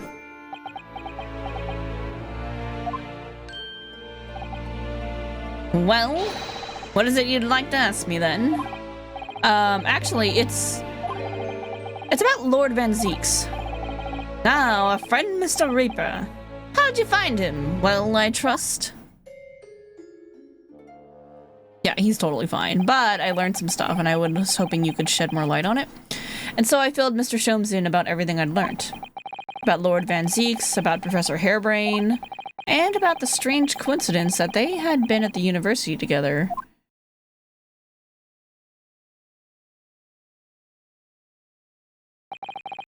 So, I'm wondering what it was that happened to make Lord Van Zeek such a different person. I'm sure that you'd know, Hurley. You said there was something going on here in this exhibit hall before. That something was afoot? And that you believed it was related to what I wanted to ask you about. Mr. Sholmes? He suddenly clammed up. Oh, is it because one of these exhibits in the hall is referencing the death of probably Van Zeeks' brother that I'm speculating right now? Well, it seems we've reached the unavoidable... Greetings. Oh, hello. Where did she appear from? What's she wearing? Could she look any more mysterious? You look awfully witchy. Ooh, nice contacts. I appreciate, respect it. I hope you are appreciating my museum. Sorry, have we... Mr. Sholmes, do you know this? Not again. My apologies. I am Esmeralda to Spells. This is my museum of waxwork. What, you're the Madame to Spells? Bien sûr. They're only 26 years young, I might add. Is that significant somehow? I'm a madame in name only, but has a certain je ne sais quoi. Right. Well... Firstly, I must apologize for my waxworks, or rather, one waxwork in particular. That'll be Mr. Sholmes then. I was led to believe he was a great detective, but he seems unable to settle. Next time you move from your designated exhibit, there will be toil and trouble.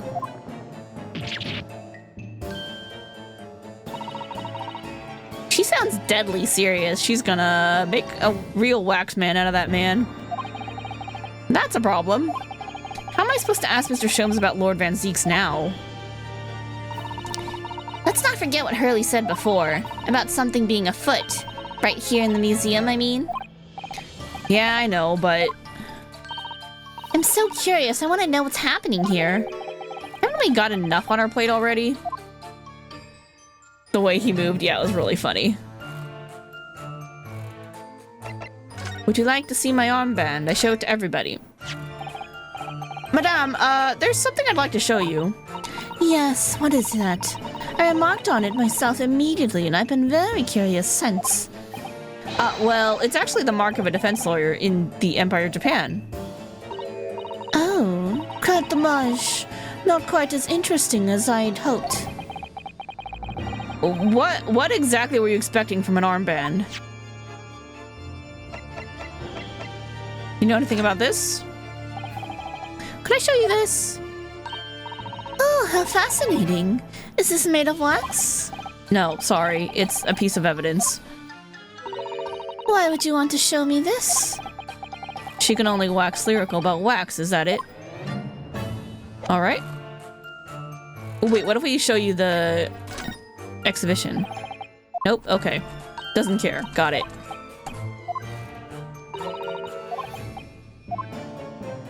Okay, we'll talk to her. The waxworks. Did you make all these waxworks, Madame Dispels? I did. I'm the 3rd generation of waxwork artisans, you know. Gosh!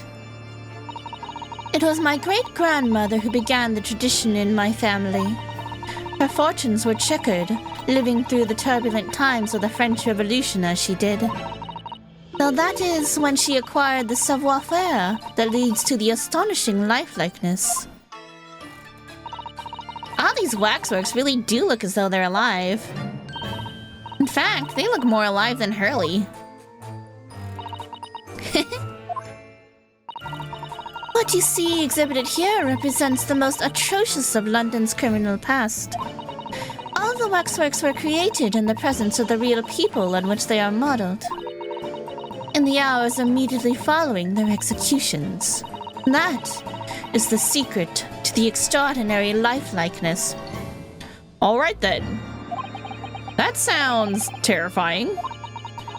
All walks of life have similar challenges, I'm sure.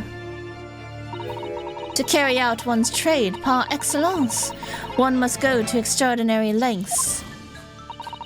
My exhibits are a reflection of society. I create only that which the public wishes to see. Ugh. Why couldn't the public have wished for something less horrifying? Do not fear. Sorry? This room is the only one in which the museum... Sorry. This room is the only one in the museum with such a macabre theme. I do hope you'll explore. There are models of famous singers, actors, politicians. Something for every taste, I hope.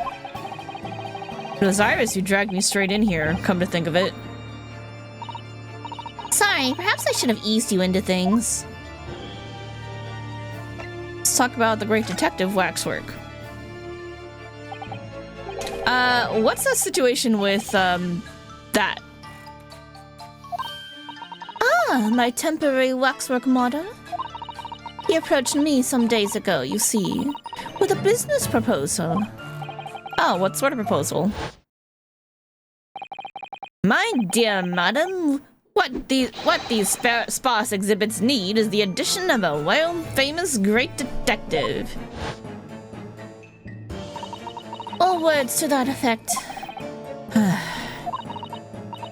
Naturally, I'm well aware that Mr. Sholmes is widely known in London as a talented detective. It's Great Detective, actually. He's very specific about it. Yes, the creme de la creme. So I was keen to come to some arrangement with him, of course. But sadly, we were unable to agree terms. Let me guess, someone wanted to charge an exorbitant price for his services. A mere 500 pounds, I will dive into your cauldron of wax this very moment. Or words to that effect. Mr. Sholmes might have overdone it slightly with the sales pitch. Regrettably, the museum has a shortage of funds at the moment due to unforeseen circumstances. So we came to the current arrangement instead. Surely he doesn't really need to do what he's doing, though, does he? I would think not, but he was very insistent. I have a 50-shilling problem that must be resolved by the morning. For the rent? Or words to that effect. It's a pawnbroker, that's what it is. He must have something to redeem. Ah, that makes sense. Is the consulting detective work not going so well? I mean, with Gregson not being able to work for the past 6 months, probably not. Something afoot. I wonder, could I ask you something? Bien sûr. I'm just curious, is anything going on in the museum at the moment? Some kind of incident, perhaps?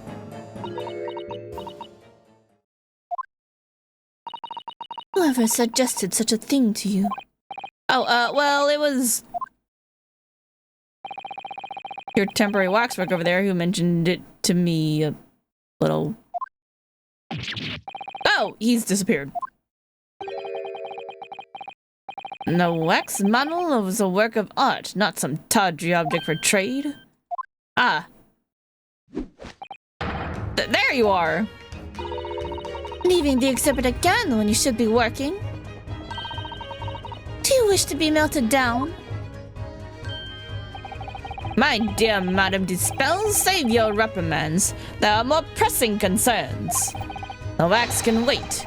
And some ideas about your current problem we must throw into the melting pot instead. Is it because of that arm behind the curtain over there? Something to do with the main exhibit?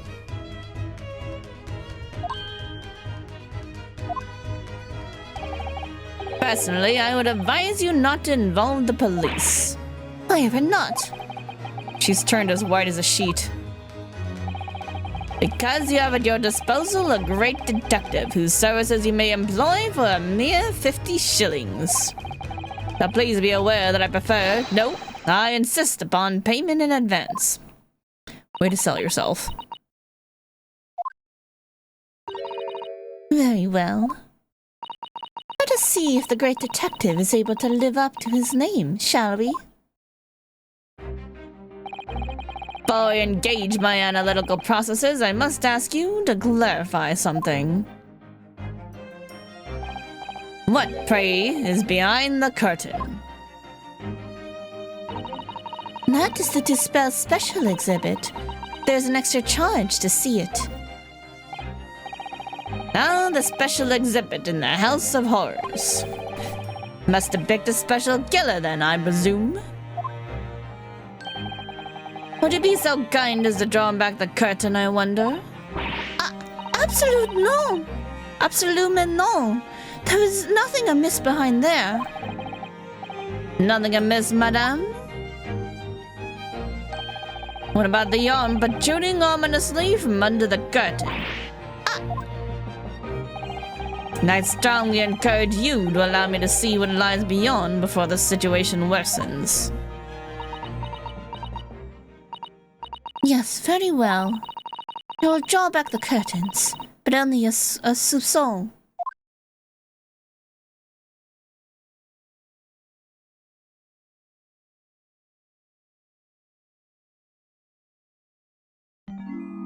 A grave? Number 139?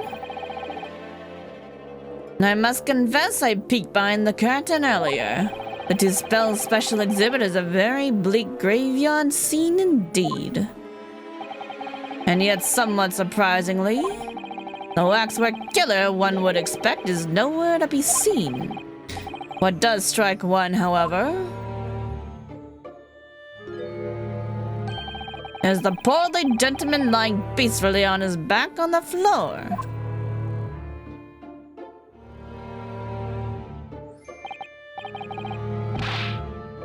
Well, well, then perhaps, Mr. Sholmes, that man on the floor is the ruthless killer himself? I'm afraid not, my dear fellow. He's a perfectly ordinary London gentleman. Not even a waxwork, in fact. What? It's an actual person. As skillfully made as these waxworks are, they are always distinguishable from real humans.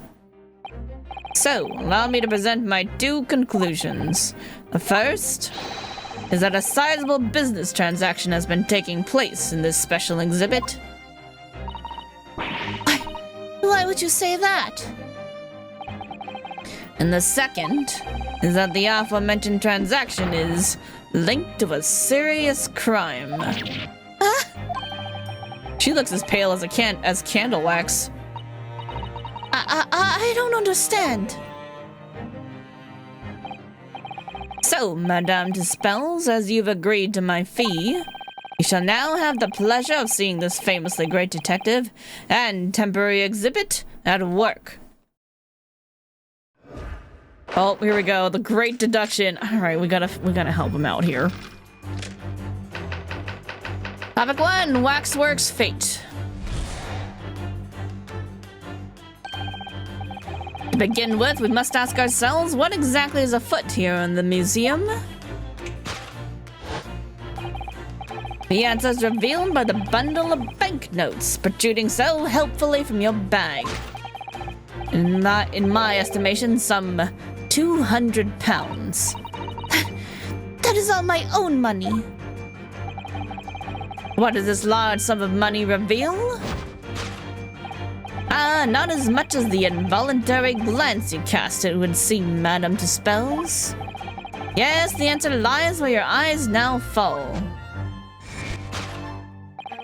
The significance of the £200 is revealed by that public notice. Nah, I don't think that's it.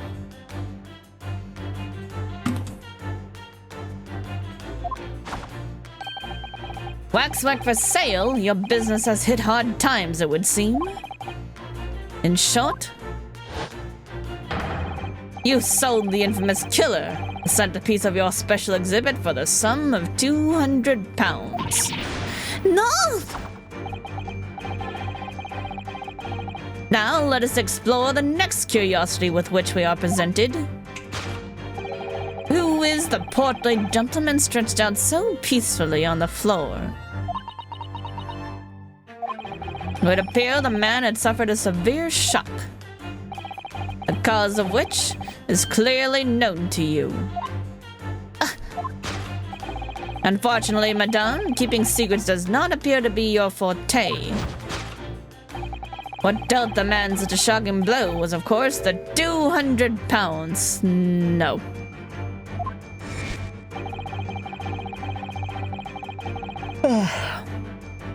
It appears you twisted this gentleman around your little finger most effectively. What are you suggesting?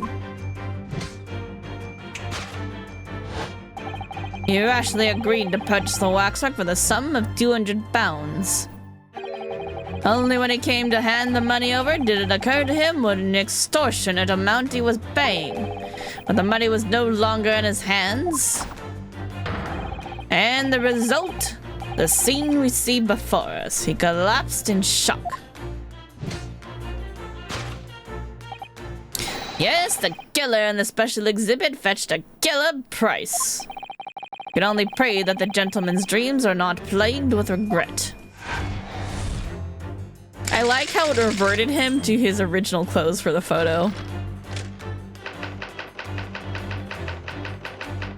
Waxwork location conclusion. The question that arises then is, what does become of the waxwork that changed hands? Let us consider that problem for a moment. You cannot possibly. What immediately strikes me about this conundrum is the young man standing over there. Who is this fellow? To find the answer, we need only observe the neckerchief. Statues available, please inquire. Such as is worn by policemen as a secret sign to fellow members of the force that a crime is being perpetrated. Yes, this young man is an undercover policeman, currently investigating this museum. I know him well, in fact. It's Sergeant John Clay. What are you talking about? The man's quite a celebrity. He received triple accolades at last year's policing awards. But... Next, we turn our attention to the old man sat before him with that particularly unsightly visage. Been watching closely, and he hasn't moved a muscle. Almost, in fact, as if he were a waxwork. But you... The reaction only confirms my suspicion, madame. I noticed it at once, of course. Observe. Tag?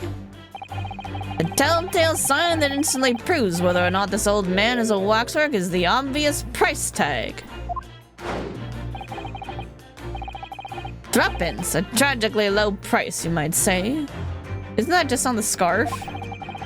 Perhaps the going rate for aging waxworks riddled with cracks.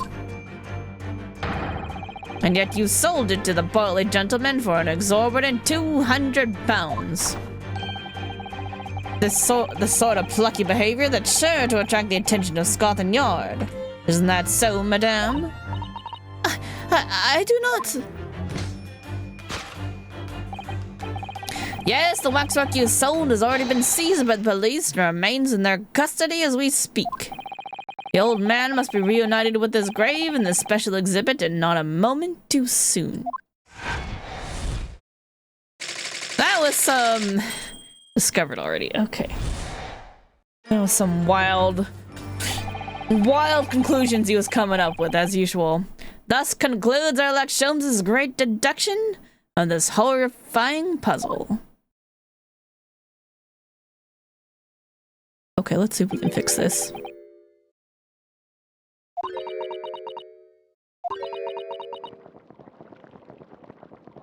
How's that pot still boiling? How's she carrying that? That's gotta be heavy. Wax is not light. I'd say I've stunned you all into silence.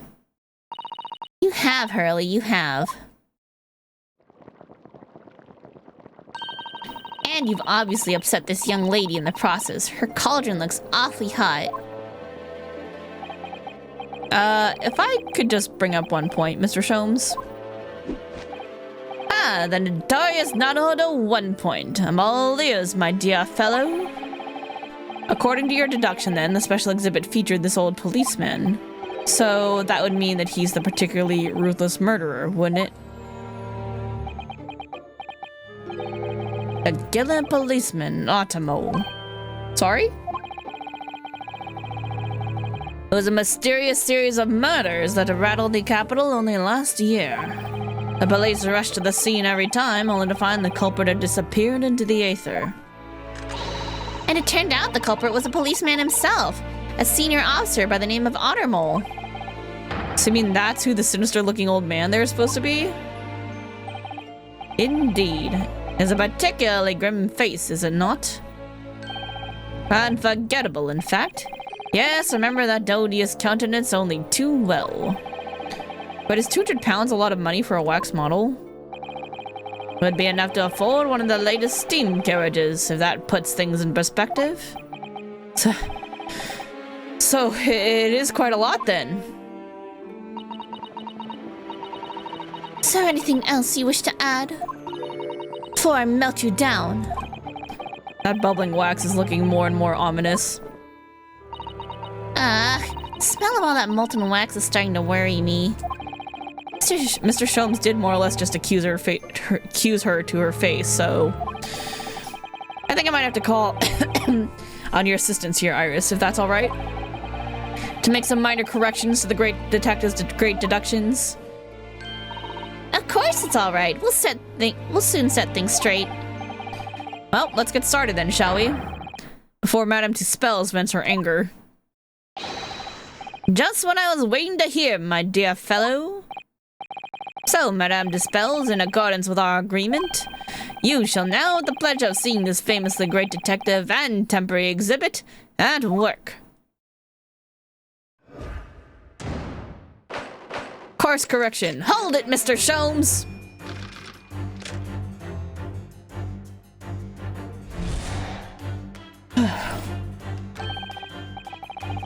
Alright.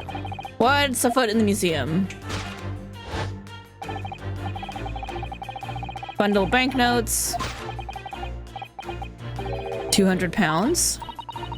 Yep, it's all her own money, she says. What does it reveal? And then she looks. Involuntary glance. Where her eyes now fall.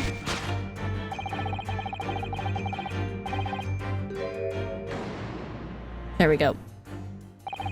She definitely looked in this direction, it's true. But I'm not sure she'd sell any of her waxworks, even for 200 pounds. Oh? She must pour her heart and soul into making them, don't you think? Over and above the wax. For me, I wouldn't sell them for anything. For that much money, I would. But it sounds like that makes me a bad person. Well, anyway, I wonder if the 200 pounds could have some other significance. Let's follow that furtive glance again and see if there's anything else that could explain it. Oh, look, that says 200 pounds right there. Note on the wall. What's that note doing pinned on the wall there? Oh yeah, let's see. Dear Madame Tuspels, we've taken the prisoner from this room. The price for his safe return is 200 pounds. Oh, somebody stole one of her statues and is ransoming it, so she has to pay for it to get it back. Have the money ready by noon on the 23rd of October. What? This is... It's just like the sort of thing left behind when someone's kidnapped. Yes, it's a ransom note. Exactly. Take that! I mean, clearly it's that.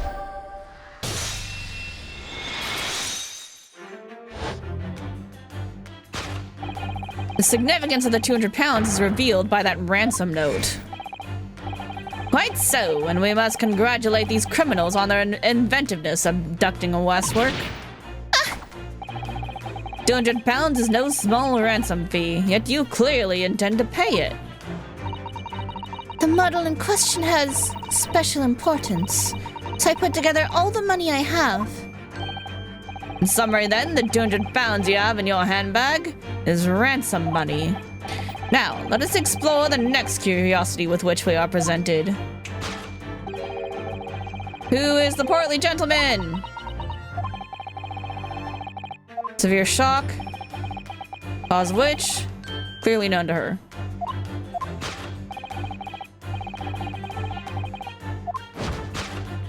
Keeping secrets. And he thinks it's the money, but it's not the money. So if the waxwork was kidnapped, where does that leave us in terms of who this man is? Could just ask him when he comes round. I think the point of this exercise is to understand the beauty of the deduction process, Iris. Yeah, you're right. Hurley's trying so hard. We mustn't let him down. Well, there's little doubt that he suffered a shock. That much seems clear. But in that case, what's Madame Dispel's trying to hide? Let's have a closer look around. Maybe she beamed him on the head. Long hair braid.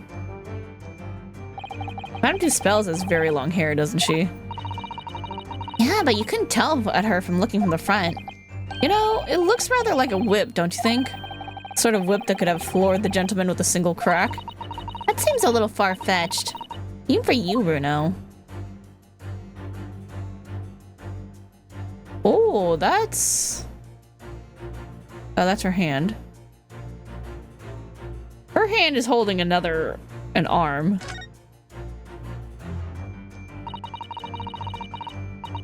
This is just Madame Dispel's right hand, isn't it? No, it's not. Yeah, it must be. I can clearly see her left hand after all. Oh, but wait a minute. This is a left hand as well, look. Don't say such creepy things, Iris, please. And it seems very stiff, too. In fact, it's really hard. You mean... It's made of wax? Waxwork hand. Take that! Is he the kidnapper?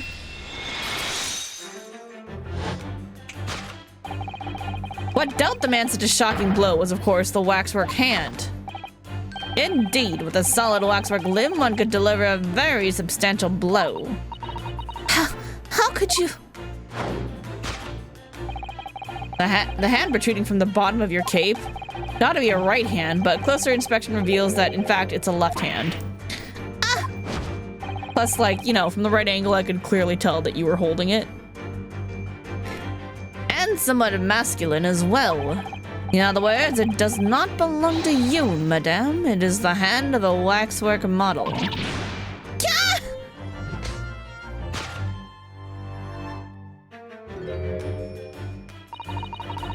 Some of the visitors to my museum can be troublesome. They meddle with the exhibits and cause damage. So you mean that arm? Yes, this gentleman saw fit to try to remove it as a souvenir. No small keepsake. That's a reason to, like, get really mad at him. Like taking a whole branch of a cherry tree when you go to view the blossoms. I'm afraid I had to teach the man a lesson. You confronted the man and tried to take the arm back.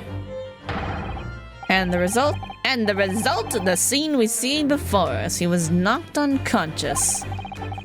A point we may need to revisit later, but for the time being, we have our conclusion. Yes, the killer in this special exhibit has been kidnapped. kidnapped. All right, cool. Next.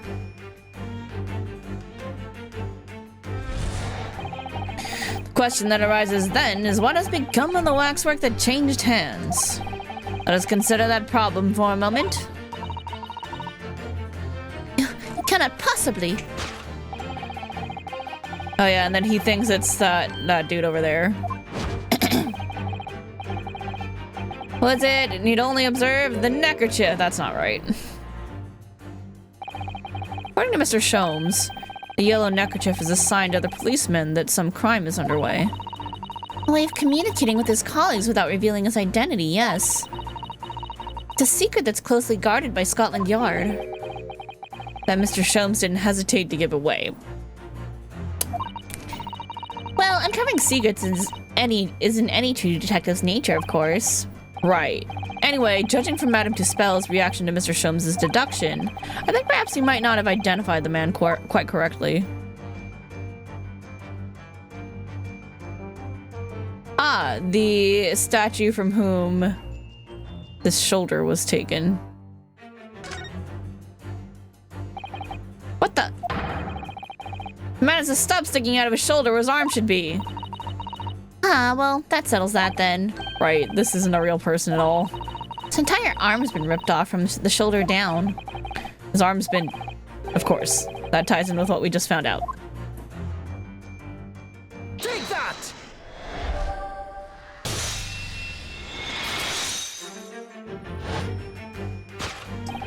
Who is this fellow? To find the answer, we need only observe his shoulder stub.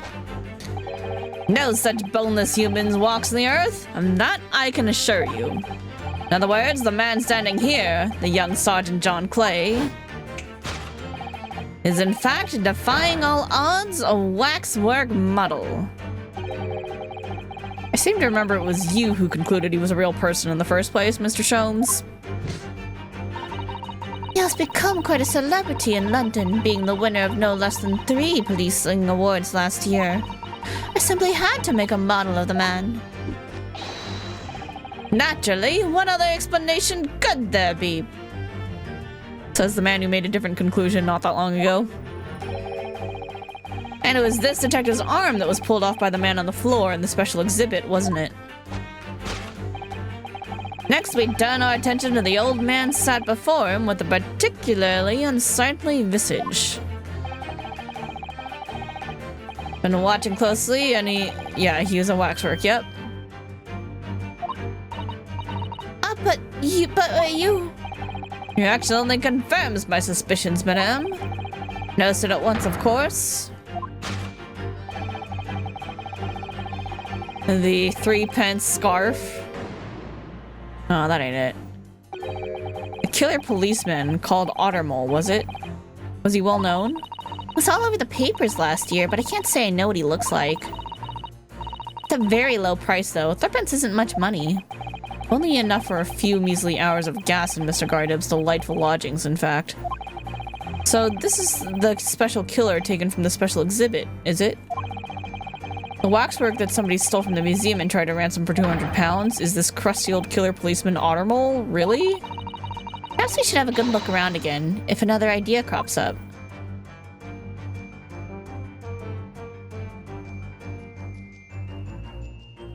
No, this is a person.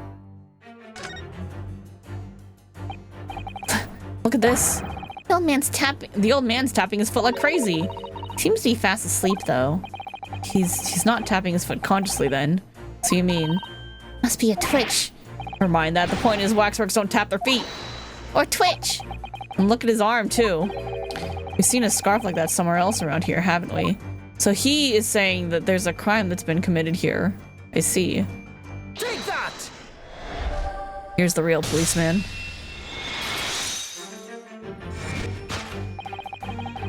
The telltale sign that instantly proves whether or not this old man is a waxwork is the obvious twitch. Even the most realistic waxworks do not exhibit a twitch. In other words, the splendid old man is in fact a genuine member of Scotland Yard. Slight shift in your choice of adjectives then. And there you have it. Well, Madame Dispels, Well, what? It was me who contacted the police and demanded that someone come in the first place.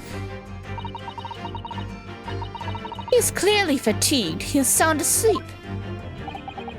But then, what's that tag about showing a price of 3 pence? No doubt the price tag of the muffler, which the old Bobby purchased recently at a local market.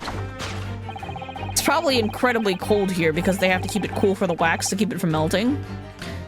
And I presume you've observed the scarf tied around his arm. Does that not strike you, Mr. Naruto? Yeah, the secret sign used by detectives to show that some criminal activity is currently underway. Of course, because as you know, there's been just such a criminal activity happening here. As you deduced from the very beginning, Detective. So, it would seem that we finally arrive at the truth.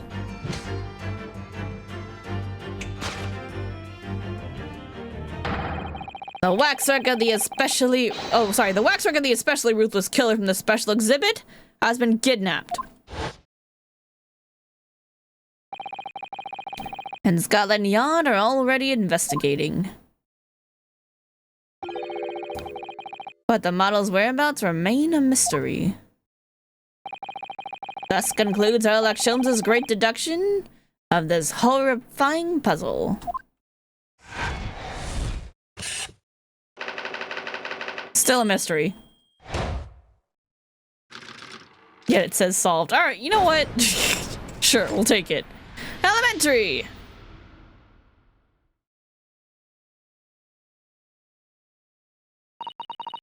All sorts of people visit my museum here. Men and women, young and old.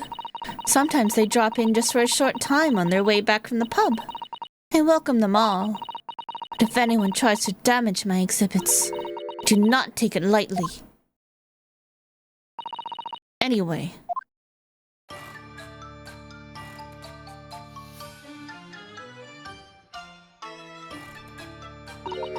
Your great deduction was even more enchanting than I had been led to believe. It was a pleasure, my dear madam. I'm gratified that you enjoyed the spectacle. And as for your rough customer, I've no doubt that he'll regain consciousness shortly and return home. What concerns me more is the waxwork from the special display. If it was indeed genuinely abducted...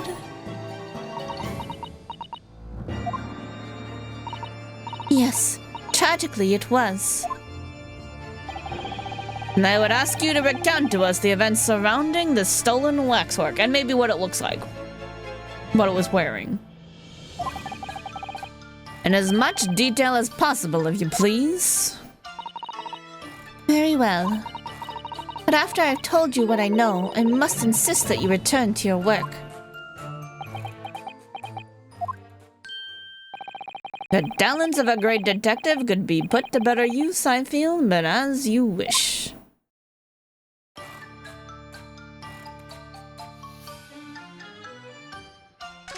Alright, let's talk about the stolen waxwork. Tell us more about the stolen waxwork, please. It was some days ago now when I came in here one morning. I immediately noticed that a waxwork was missing from the special exhibit here. It is your most prominent display, so that's why the curtains were closed. And I found a ransom note in its place. The culprit must have broken in during the night and taken it then. So this waxwork was that was stolen. It was a model of some horrible criminal, I suppose. A particularly horrible criminal, in fact. A killer who left a more profound scar in society than any other, I would say. The Professor. Not a name I've heard of. Makes me think of Professor Layton. There's some weird shit that happens in that game. So, Mr. Naruhodo, it seems the circle is complete. Sorry?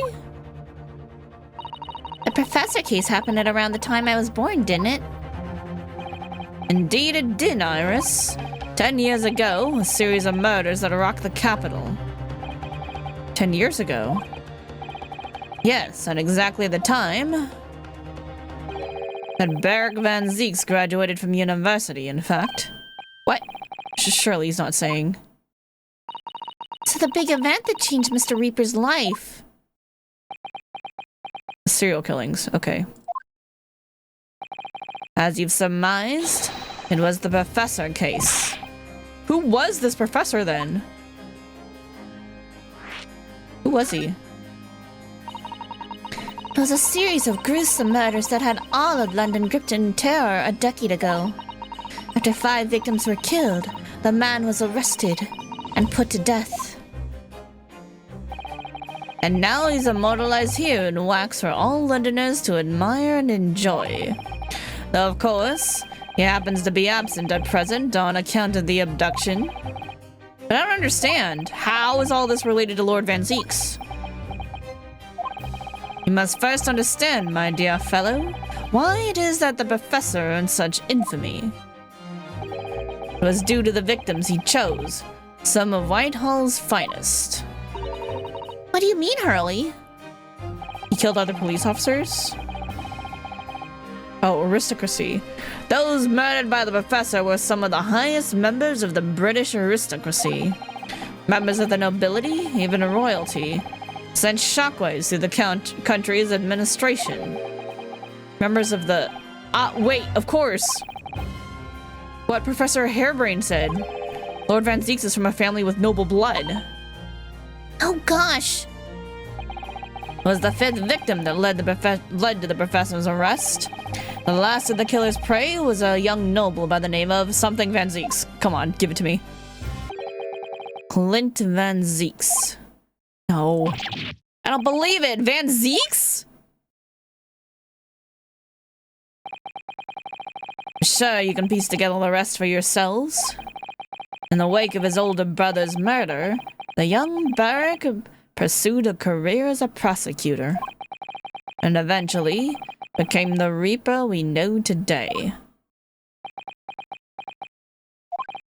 I had no idea Lord Van Zeeks had such a tragic past.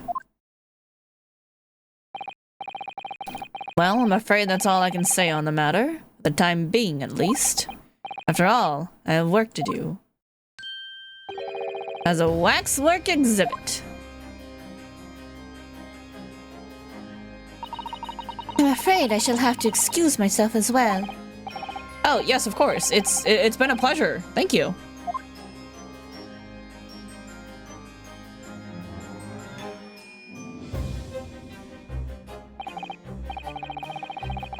Well, none of the predicted scenarios I've been analyzing involved you coming to visit me here.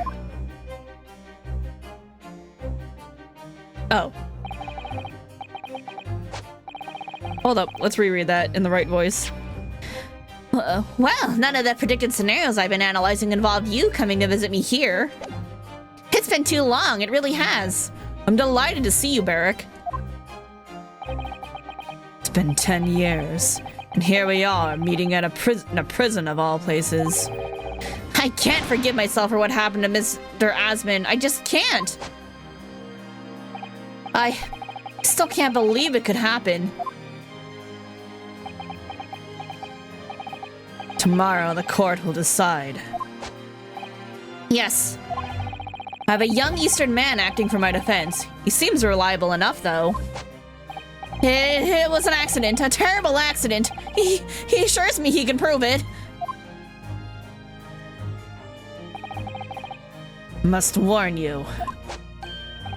Oh, I know. I've heard already. You're gonna be prosecuting, aren't you? Yes. Since I returned to England, I've heard lots of stories. Barrack, are you really... What? Never mind. I know that you have my best interests at heart. My friend is on trial. I wouldn't entrust it to anybody else. Of course, I fully understand. Thank you, Barrack. Till tomorrow, then. Are you gonna try to help me this time because it's your friend? Oh, don't worry, we're gonna become besties. I'll see you in court.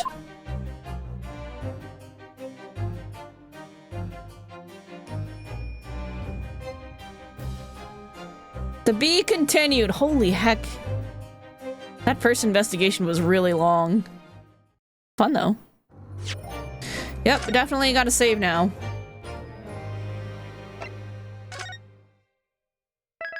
A great departed soul.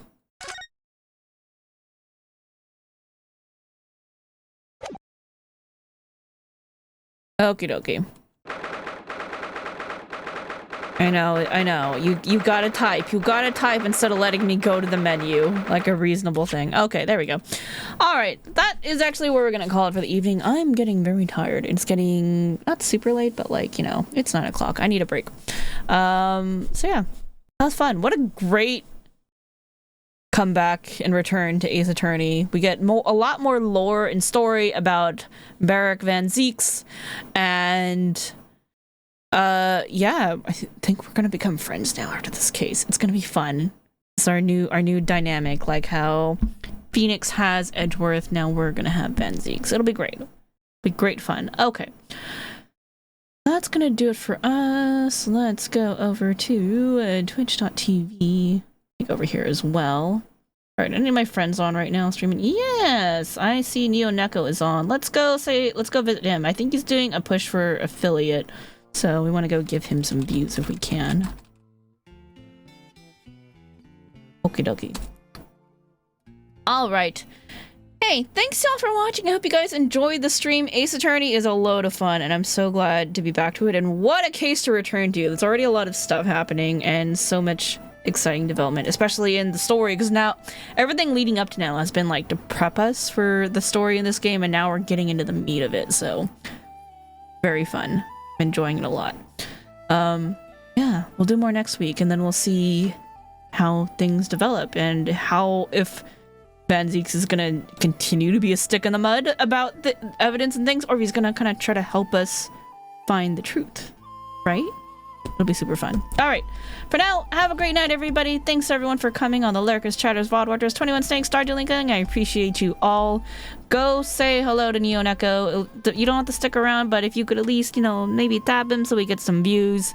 We want to help him get affiliate if we can. Alright, have a good night, everybody. Next scheduled stream is tomorrow. We're probably going to do some 16, and then we're hoping to raid, but it sounds like one of our raid members has COVID, so that may get postponed again. So we'll see what happens. Anyway, have a great night. Have a great rest of your weekend, everybody. If I don't see you tomorrow, we'll do more Ace Attorney next week on Saturday. I'll see you guys then. Bye-bye.